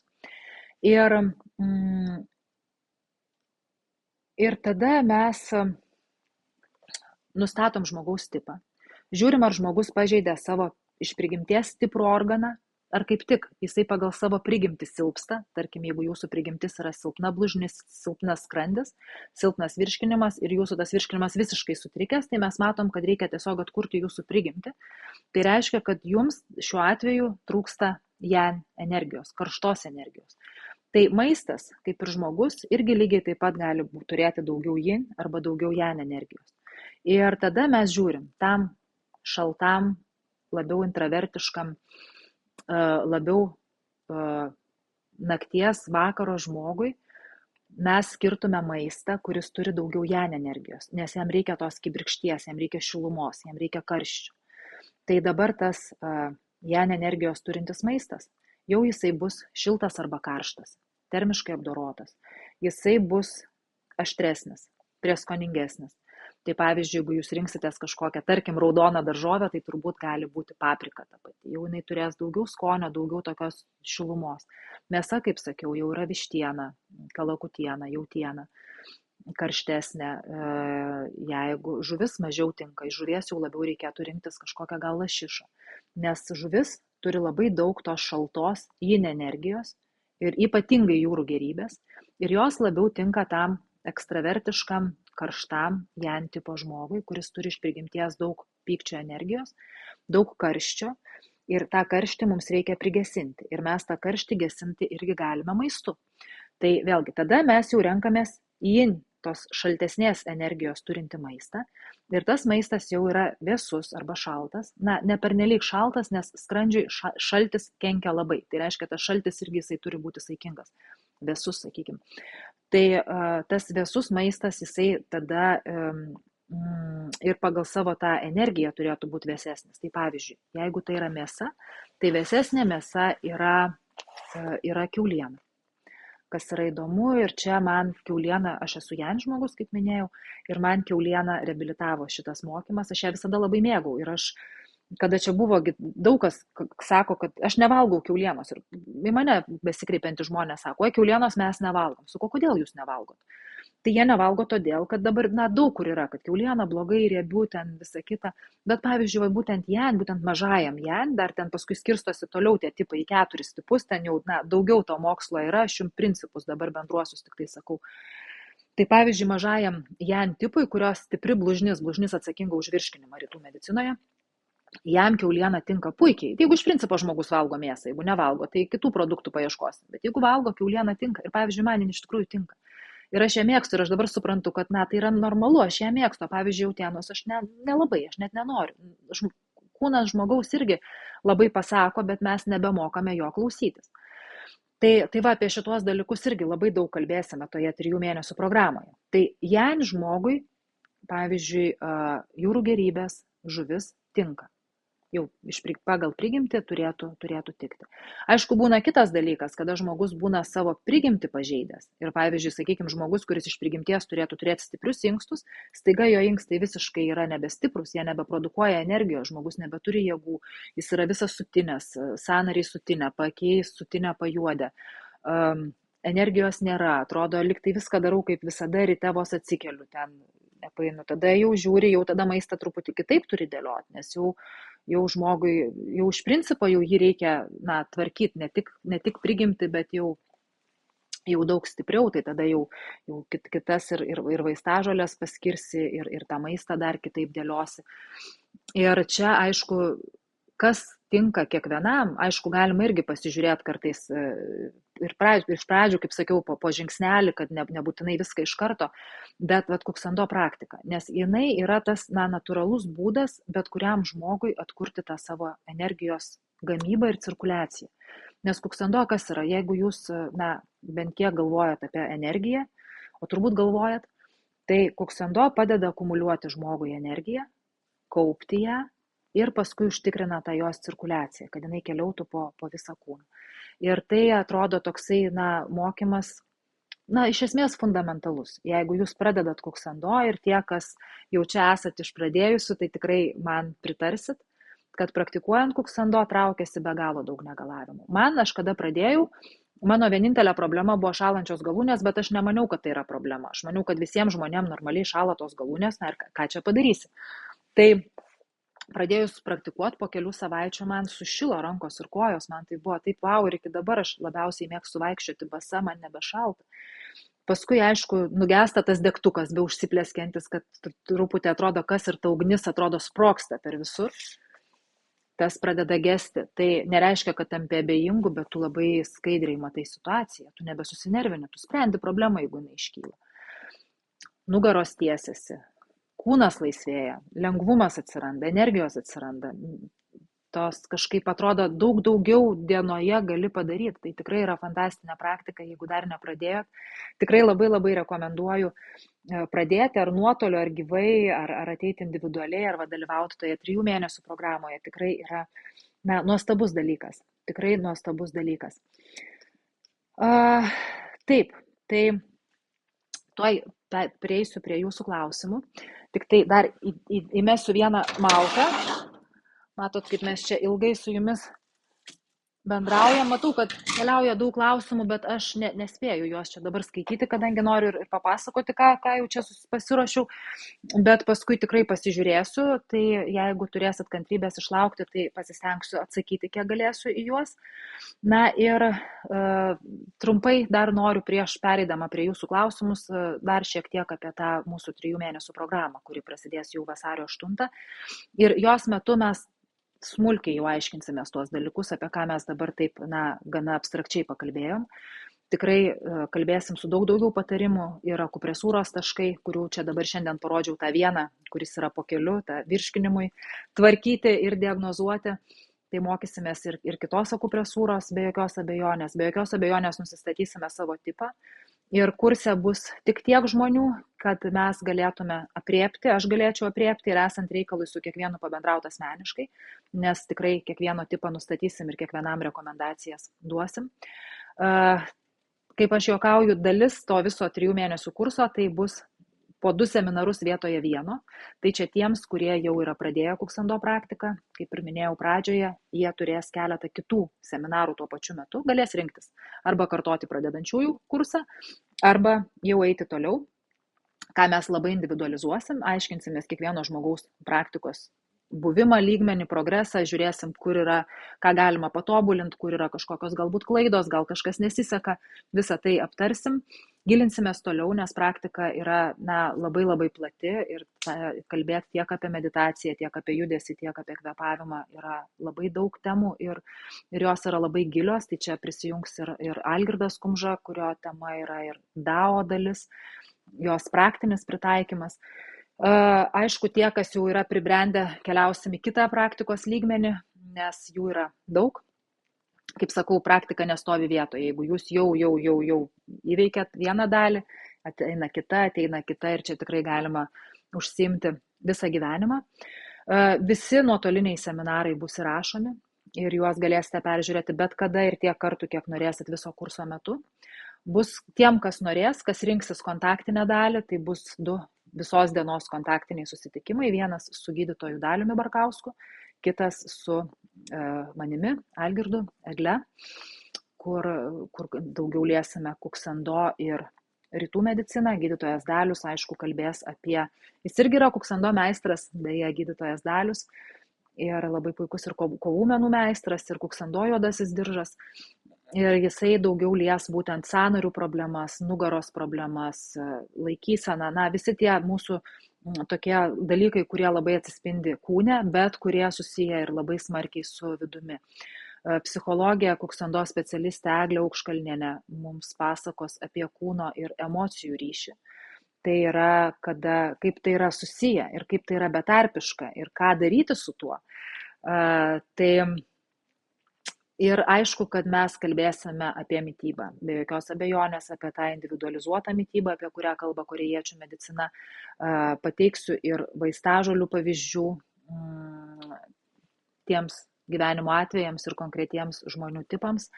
Kalbėsim ir apie DAO, 5 elementų teoriją, Yin ir Yang teoriją, ne teoriškai tiesiog, bet būtent apie jos praktinį pritaikymą, ką ir dabar atrodo tas rutuliukas visiems matytas juoda balta, bet pažiūrėkit, kiek praktinio pritaikymo gyvenimui yra.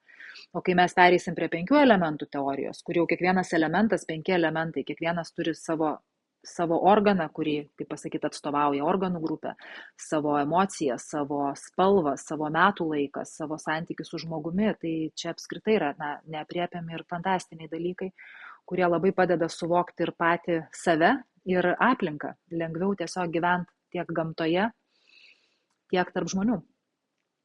Tai va, labai kviečiu dalyvauti, registruotis, vietų dar atrodo turime.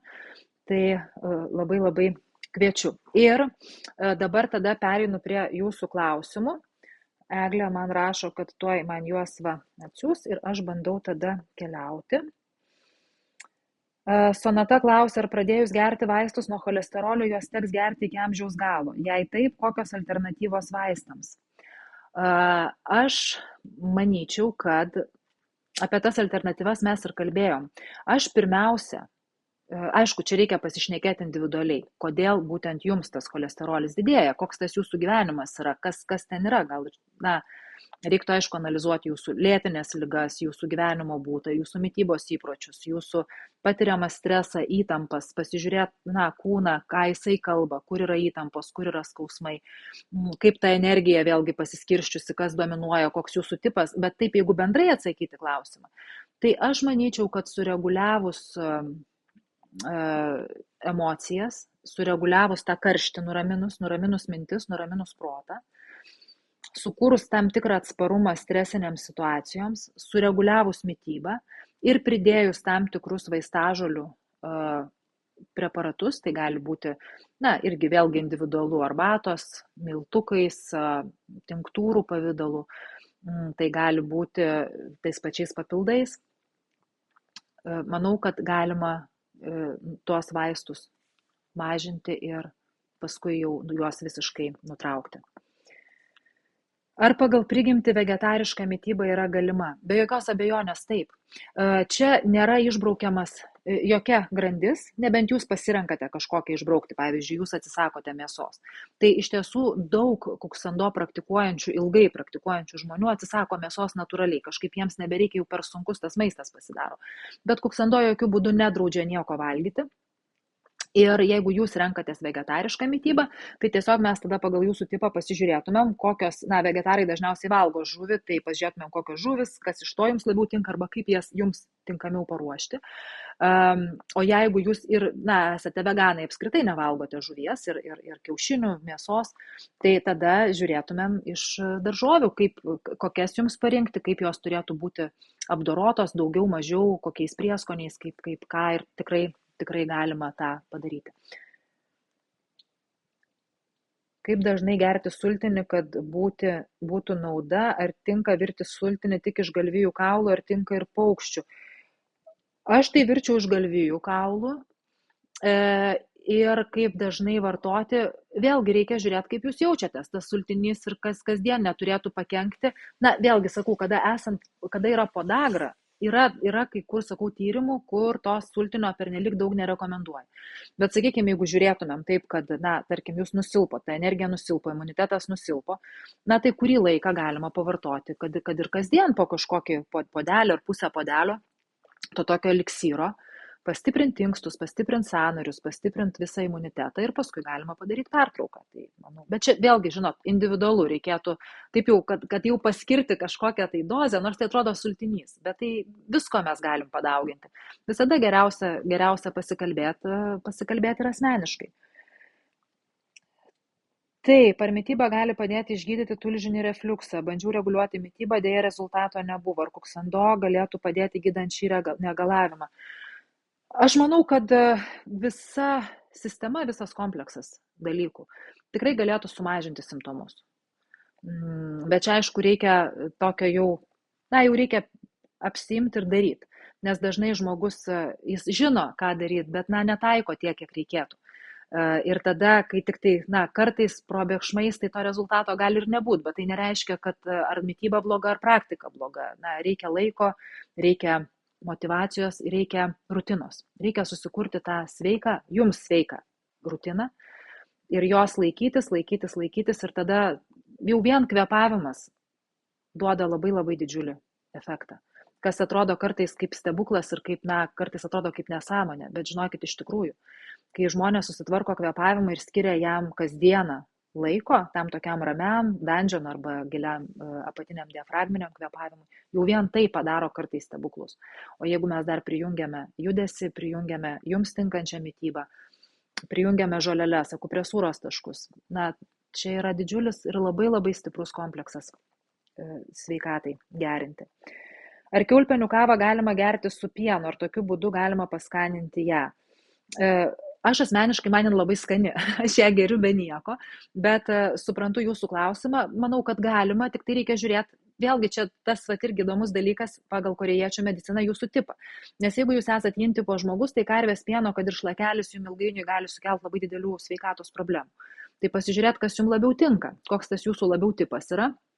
Tai jeigu jums karvės pienas netinka, gal jūs toleruojate ožkų arba avių pieną, galima rinktis migdolų pieną, tarkim, avižų pieną, yin tipo žmogui. Yang tipo žmogui tiks karvės pienas, miežių. Tai pasižiūrėti vėlgi pagal situaciją, bet paskaninti galima medumi paskaninti, galima to pačio cinamono įberti.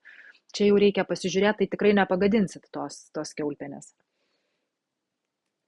Ar nebūtų sudėtinga gauti nuorodą į straipsnį? Mano sūnus naudoja baltyminius miltelius. Tuoj palaukit, iš karto aš jums ir įdėsiu tą nuorodą. Taip, Taip, aš į komentarus įdedu tą nuorodą. Va štai dabar į tą straipsnį apie baltymus, kur kalbėjau. Čia New York Times'e aš radau tą straipsnį ir paskui jau susiradau jau ir tą šaltinį. Tai ar didelis baltymų kiekis mityboje ilgalaikėje perspektyvoje neapkrauna per daug inkstų? Tikrai taip gali būti, todėl turi būti balansas. Ir aš kodėl tos baltymus čia įtraukiau į šitą? Todėl, kad dabar labai matau tą tokį potraukį baltymam. Tai iš tiesų jų labai reikia.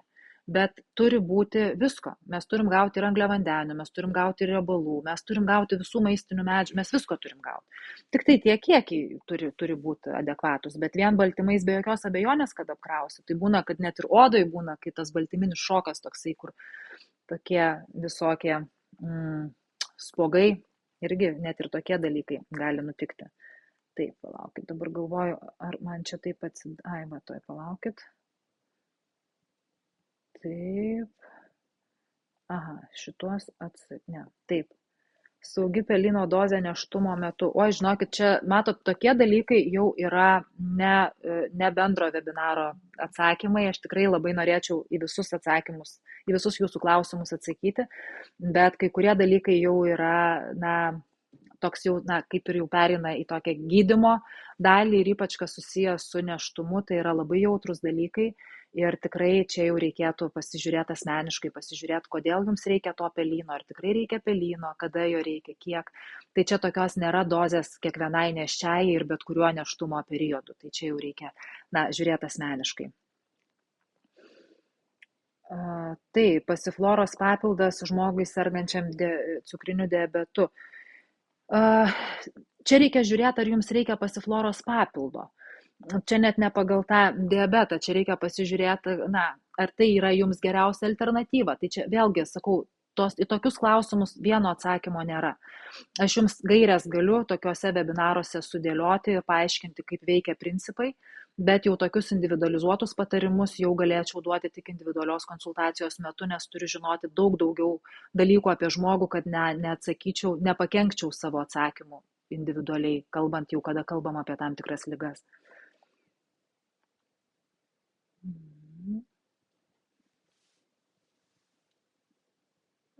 Taip, aš čia vis tiek iki galo nesuprantu, Audriau, jūsų klausimo. Miegas nuo 7 iki 1. Ai, darbas nuo 2, supratau. Žinot kaip, ilgainiui vis tiek kaupsis nuovargis be jokios abejonės. Naktinis darbas yra naktinis darbas, bet kada jau taip yra, tai vis tiek tas nuo 7 iki 1 yra vis tiek geriau, negu tai būtų nuo 3 iki 6, sakyčiau. Bet žiūrėkit, kaip pasakyti, kada yra, blogai negali sakyti, kad yra gerai, bet aš puikiai suprantu, kad yra dalykų, kurių pakeisti neišeina. Tai pasižiūrėkit taip, kad jums būtų, kad kažkiek pavyktų tą energiją atkurti. Galbūt padėtų ir kažkokią praktiką laisvų laikų, jeigu turite kažkiek to laisvo laiko, bent 15 minučių ar 30 minučių per dieną, nes tam tikri susitelkimai, kvėpavimas, tam tikros meditacijos, kurios nebūtinai turi būti nuobodžios arba ilgos, jos irgi gali labai padėti atgauti jėgas ir tuo pačiu padengti tą miego trūkumą, jeigu dėl darbo pobūdžio neišeina gerai ir giliai išsimiegoti.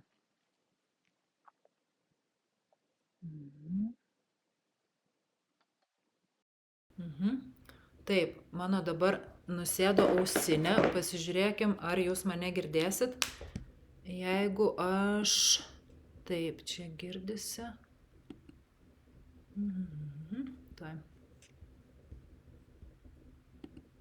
Taip, atrodo, kad girdisi, ar ne? Taip, prašau. Gerai, ačiū. Tada aš gal arčiau atsisėsiu kompiuterio.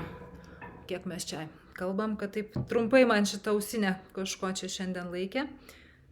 Taip, pasiflora čia atrodo jau šnekėjau, šitą atsakiau, taip. Ar įmanoma papildais tvarkytis diabetą be vaistų, antro tipo diabetą? Esu tokių atvejų mačiusi praktikoje, kad tikrai įmanoma. Klausimas, kiek laiko jau jūs jį turit. Gal tik tai prasidėjo. Sureguliavus gyvenimo būdą tikrai pasiekiama tikrai gerų rezultatų. Tikrai gerų. Čia aš jau dėčiau, bet čia aš jau jungčiau viską. Jau čia jungčiau ir kuksando praktiką. Pagal galimybės, aišku, pasižiūrėti, nuo ko pradėti, kaip tęsti. Mitybą susitvarkyti. Žolelės labai ta vaistažolių medicina, fitoterapija labai gali padėti. Galima kartais akupunktūrą pridėti, ar tą pačią akupresūrą pačiam savo, jeigu nėra, sakykime, šalia ar tam mieste specialisto. Bet tikrai galima pasiekti labai gerų rezultatų.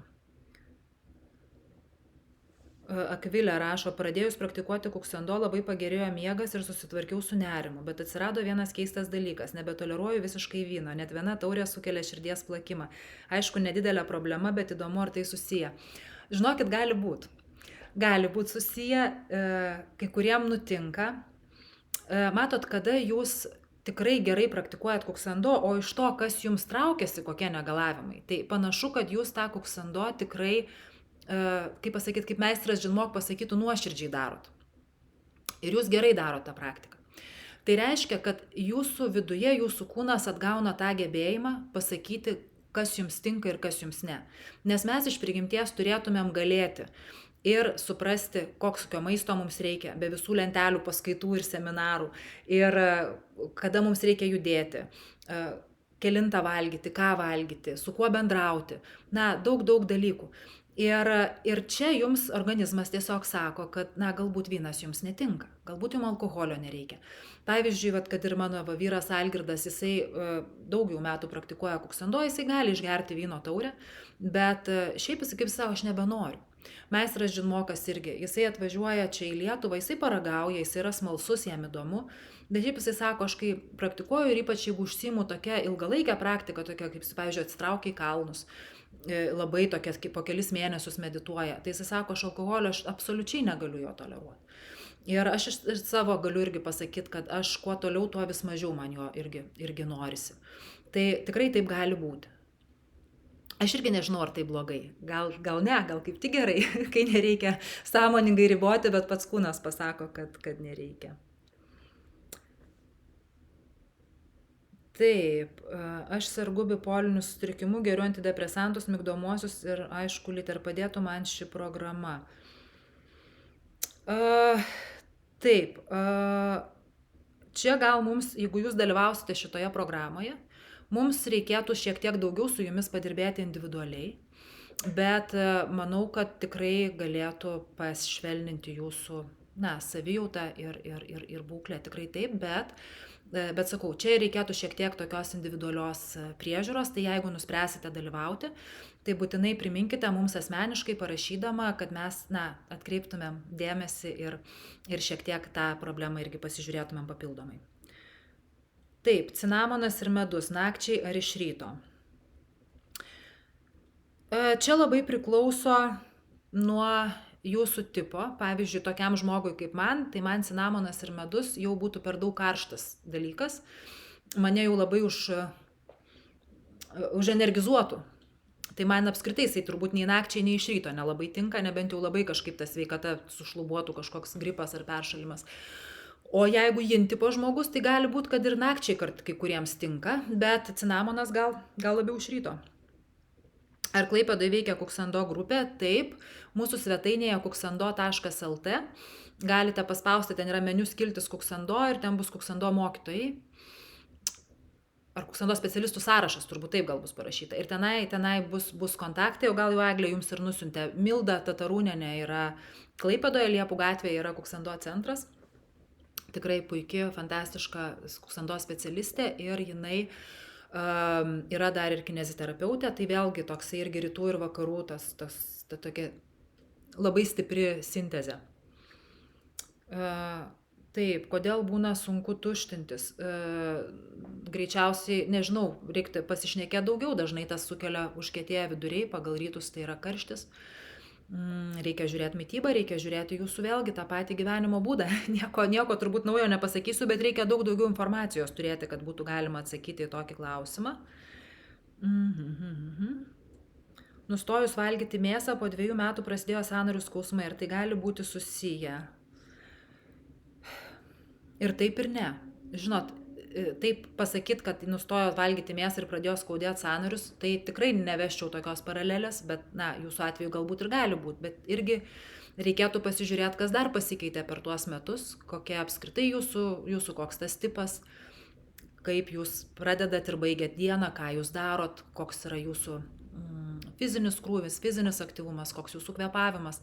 Čia irgi reikėtų daug dalykų žinoti daugiau. Čia žmogus užsiregistravo į 3 mėnesių programą ir klausia, kur vyks susitikimai gyvai. Eglė, nežinau, jeigu gali patikslinti tą klausimą, atsakymą, kur vyks, jie vyks Vilniuje, tik aš dabar tiksliai, kad nesumeluočiau salės, kurią dabar mes esame rezervavę šitam susitikimui.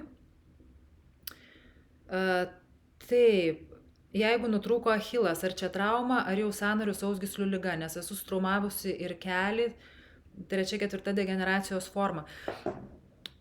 Čia visaip gali būti, čia geriausiai jums atsakytų turbūt gydytojas, kad ir tas pats gydytojas Dalius Barkauskas, čia yra absoliučiai jo tema. Jisai beje šiaip daugiausia dirba Kaune, bet kartą per savaitę konsultuoja ir Vilniuje, Hilos medicinos centre, ten sporto centre. Tai tikrai labai rekomenduoju, jeigu yra tokios problemos ir ypač kurios kartojasi, pasitarti ir su juo. Tačiau, žinot, kūnas visada randa būdą pasakyti stop. Kada jūs kažką darot ne taip, kažką darot neteisingai, darot prieš savo prigimtį, prieš save. Ir taip atrodo dar truputį. Ir jau tada aš susirūpinsiu savim. Ir dažnai kūnas nebeištveria. Ir tas nutrūkęs achilas, lūžusi koja, gripas didžiulis, ar kažkas dar, tai tik parodo, kad mes kažkur nesustojom ir nepasirūpinom savim. Tai čia gali būti, kad pritrūko, daug ko galėjo pritrūkti. Čia irgi reikia pasianalizuoti, ypač jeigu tos problemos kartojasi. Bet matyt, kad reikia atkreipti dėmesį, kas vyksta. Būna, žinot, kartais būna net labai elementaru, žmogus, sakykime, kažkada jaunystėje sportavo, paskui vėliau jau nebesportuoja, bet kartą per savaitę eina su draugais, tarkim, palošti krepšinį. Jau nebekreipdamas dėmesio į tai, kad jau galbūt ir svoris yra kitas, ir sąnarių mobilumas jau visai kitoks, bet tas azartas užima ir staiga išlėki tą aikštelę, pasijauti vėl kaip tais senais laikais ir pokšt ir achilo nėra. Tai irgi labai dažnas dalykas. Tai čia toks irgi reikia labai pagalvoti, ką ir kodėl darom. Taip, galvoju dabar, gal aš čia daugmaž ir taip. Kaip galima gauti individualią konsultaciją? Mūsų svetainėje kuksando.lt, bet čia ir ekrane yra puslapio pavadinimas užrašytas kampe viršuje. Tai užeikite į tą puslapį ir ten yra asmeninė individuali konsultacija ir tiesiog galite rezervuoti, mes iš karto su jumis susisieksime ir pasiūlysime artimiausią laiką. Arba, jeigu norite pradėti nuo laiko, parašykite man laišką. Mano elektroninis paštas yra toma@kuksando.lt ir tada mes jums pasiūlysim artimiausius laikus ir susiderinsim dėl jūsų vizito. Gali būti beje konsultacija ir nuotolinė. Parašiau dabar savo elektroninį paštą į čia, kur yra visos žinutės ir jūsų klausimai. Tai galit pasižiūrėti ir tikrai parašykit. Šiaip, jeigu turit klausimų, galit irgi parašyti dėl kažko, ar dėl tos pačios programos, ar dėl konsultacijos. Galime pasitarti. Visada galit parašyti mums ir į info@kuksando.lt. Tai mes tikrai stengiamės visiems parašyti ir visiems atsakyti, kiek tai yra įmanoma nuotoliu. Ar kuksando mokymai panašus į ajurvedos mokymus? Net nežinau, kaip atsakyti šitą klausimą. Tai yra du fundamentalūs atskiri mokymai.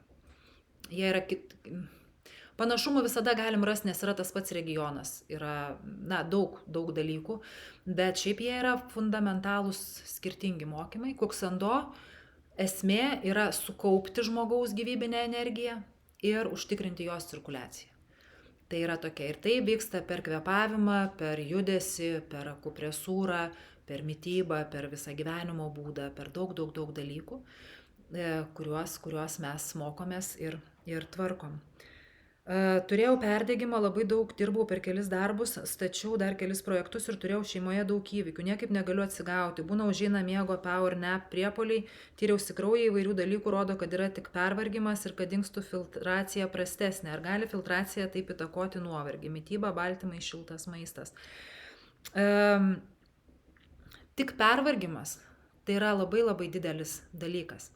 Ir mums taip kartais atrodo, kad aš čia tik pavargau ir aš išsimiegosiu. Iš tikrųjų, ką aš ir pačioj pradžioj kalbėjau, tai tą perdegimą. Čia yra labai rimta sveikatos būklė, kurią dėja dar ne visi gydytojai pripažįsta kaip tokią rimtą ir ją tikrai reikia spręsti. Nes tas pervargimas, tas nuovargis, jisai kaupėsi. Jisai be jokios abejonės atsispindi inkstuose, ką jūs patvirtinat tai, ką aš kalbėjau ir teoriškai, nes inkstai yra mūsų energijos generatorius, kada energijos nebelieka, jūs ją iššvaistot. Aišku, kad inkstai susidurs su problema. Inkstai yra labai svarbus organas. Ir į tai atkreipti dėmesį labai reikia ir labai reikia jį tvarkyti juos. Nes, turbūt iki dializės niekas nenorėtų prieiti. Tai tikrai čia tai, ką jūs pasakėt, tai nėra tik. Tai yra labai rimti dalykai ir kuriuos tikrai kviečiu tvarkyti kuo greičiau, kol jie dar neperaugo į kažkokias didesnės problemas. Kodėl organizmas neįsisavina geležies? Daug kas turi tą problemą. Čia irgi reikia tokio kompleksinio požiūrio, reikia pasižiūrėti, ką jūs valgot, pasižiūrėti, kaip jūs gyvenat, kokių kitų elementų galbūt jums trūksta, nes tengi viskas yra susiję, kada jūs tą geležį vartojat, kokio papildo formą, nes jų irgi yra labai skirtingų.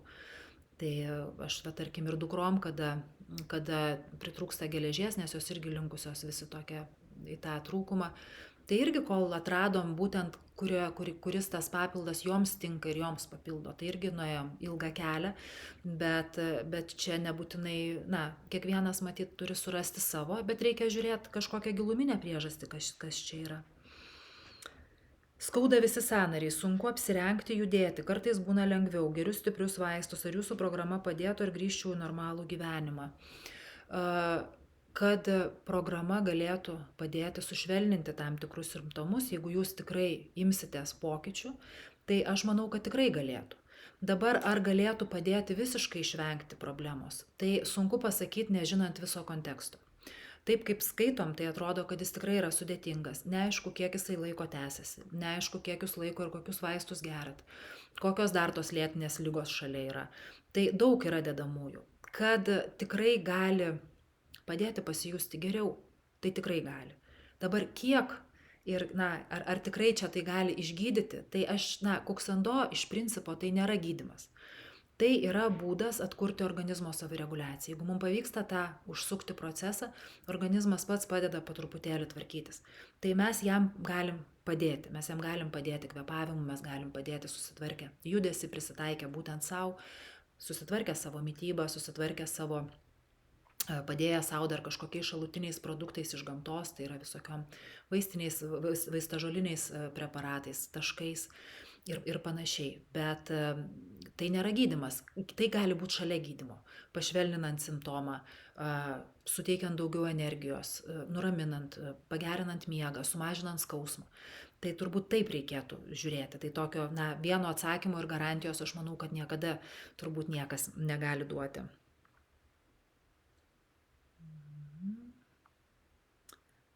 Taip. Turiu onkologinę ligą po operacijos, ar tiktų kuksando, smegenų ligą. Kaip sakoma, kad tas kuksando jisai tinka visiems. Bet po tokios sunkios ligos, vėlgi reiktų žinoti daugiau, reiktų pradėti labai po truputį ir tikrai su labai individualizuota priežiūra. Tai, kad galima pritaikyti, tai faktas, bet geriau nesiimti pačiam, geriau derinant, žiūrint, stebint situaciją, kad niekur nepadaugintumėm, nepridėtumėm kažko, ko nereikia, po truputėlį pritaikant šitą praktiką būtent jūsų situacijai, tai tikrai taip. Esu dalyvavus jūsų programoje, dabar praktikuoju namie pati, superinė savijauta, mylimiausias elementas, kuliaverstis atgal. Ačiū. Ačiū labai, labai gera girdėti. Gaila vardas neparašytas, bet dėkoju už šitą komentarą. Ar galite patarti, kaip kovoti su antsvoriu? Tai aš manau, kad čia pirmiausia reikia pasižiūrėti tą priežastį. Galbūt jau jūs ir klausydama šito webinaro jau radote savo atsakymą, nes tai gali būti emocinis valgymas, tai gali būti judesio trūkumas, tai gali būti vėlgi tas neatsparumas stresui, negebėjimas tvarkyti su savo emocijomis ir viso to pabaigoje nebegalėjimas klausyti savęs. Nes antsvoris tai kas yra, jeigu nėra kažkokių lėtinių ligų, sunkių, kurios provokuoja tą svorį, su kuo irgi galima tvarkytis, tik tai reikia jas žinoti. Bet tada vis tiek yra tos pačios dedamosios. Tai yra mityba, tai yra streso valdymas, tai yra judesys. Tai šitie dalykai yra pagrindiniai, jeigu mes norim numesti svorį. Tai mums reikia tada tiesiog žiūrėti, nuo ko pradėti ir kaip visą tą derinti. Nes jeigu, tarkim, tas viršsvoris yra didelis, tai aišku, mes negalim iš karto pult bėgioti, nes mes tada pakenksim savo sąnariam. Tai reikia viską daryti iš lėto po truputį ir atsižvelgiant į jūsų būklę ir situaciją. Kiek laiko prieš miegą reikėtų atlikti kvėpavimo pratimus? Nežinau, ką jūs turite galvoje, sakydama kvėpavimo pratimai. Jeigu jūs turit galvoje tą kvėpavimą, kur aš sakiau, tokį tolygų pilvo apačią danžinų per nosį ramų, tai galima tiesiog atsigulus į lovą jau jį daryti, kad jūs užmigtumėt taip kvėpuodama. Tai būtų tobula, nes tada tas kvėpavimas nusileidžia į žmogaus energijos centrą, kuris pagal kuksando yra po bamba, truputėlį giliau. Tai yra, mes jį vadinam danžinu. Ir jeigu kvėpavimas, jūs užmiegat kvėpuodami danžinu, tai va ten akumuliuojasi energija. Tai jūs per naktį suakumuliuosit labai daug energijos. O šiaip to kvėpavimu užsiimti galima bet kada. Tai yra prigimtinis žmogaus kvėpavimas. Tai nėra technika, tai nėra pratimas iš principo. Tai yra tai, kaip jūs turėtumėt kvėpuoti nuolatos. Tai jeigu jūs tik sugalvojot ir jūs galite tą daryti. O kada jau jūs įvaldot šitą kvėpavimą, kada jūs jau ramiai galite taip kvėpuoti, tada jau jūs galite pereiti ir jau užsiimti kažkokiom kitom technikom. Taip. Cholesterolio padidėjimas ir daugiau alkoholio suvartojimas per šventes ar turi bendro? Gali būti nelygu, kaip dažnai jūsų šventės nutinka. Ar kuksando gali padėti šlapimo nelaikymo atveju? Ilgalaikiai perspektyvoje tikrai gali, bet jeigu norisi truputėlį greičiau, tai aš dar pridėčiau šiek tiek pratimų, kurie jau tikslingai skirti būtent jūsų problemai. Tai tada galima truputėlį dar paaktyvinti, pagreitinti situaciją. Taip. Dažnai kamuoja galvos skausmai, būna tęsiasi 2-3 dienas, ar kuksando padėtų. Matau, kad jau Eglė, mano kolegė, kur minėjau, psichologė ir kuksando specialistė, kuri dalyvaus ir 3 mėnesių programoje, jau atsakė šitą klausimą. Ir iš tikrųjų, Eglė, jeigu tu esi dar čia ir kur rašai, kad tu esi to pavyzdys, gal tu surastum YouTube nuorodą ir įdėtum, kur tu pasakoji, kaip tu sprendėjai migreną. Nes labai panašiai skamba ir iš tikrųjų čia būtų galima jums pasižiūrėti šitą video, arba net jeigu Eglė dabar ir nesuspės įkelti, tai jūs susiraskite YouTube kanale Kuksando, kaip čia pasakyti, puslapį tame YouTube, ir tenai yra Eglės interviu, būtent ir vadinasi apie migreną. Ir jūs paklausykit, ten jinai jau labai konkrečiai pasakoja, kaip kuksando jai padėjo, kokiu būdu, kokie būtent dalykai iš ten. Va, Eglė jau įkėlė šitą nuorodą, tai pasižiūrėkit, Alma, jeigu dar esate čia, paspauskit, pasižiūrėkit, nusikopijuokit, tikrai, manau, rasite savo labai daug naudingų dalykų. Taip, man atrodo, kad aš jau ir mes beveik 2 valandas kalbamės, turbūt atsakiau daugelį klausimų, jeigu kažkam dar kažko neatsakiau ar praleidau, tai tikrai, galėjo būti, jų buvo tikrai labai daug. Tai atsiprašau, parašykit man į toma@kuksando.lt, aš jums atrašysiu ir asmeniškai. Ir labai labai dėkoju visiems, kurie prisijungėt, kurie klausėt, kurie dalyvavot, diskutavot. Ačiū už jūsų komplimentus, aš juos irgi skaitau ir matau ir tikrai džiaugiuosi. Ir džiaugiuosi tais, kurie jau praktikuoja kuksando, o kurie dar ne. Tai tikrai dar kartą labai kviečiu prisijungti prie mūsų programos. Vasario 8 dieną yra jos pradžia. Visas aprašymas svetainėje kuksando.lt ir ten tikrai mes išspręsim daug dalykų. Ačiū dar kartą ir iki susitikimų.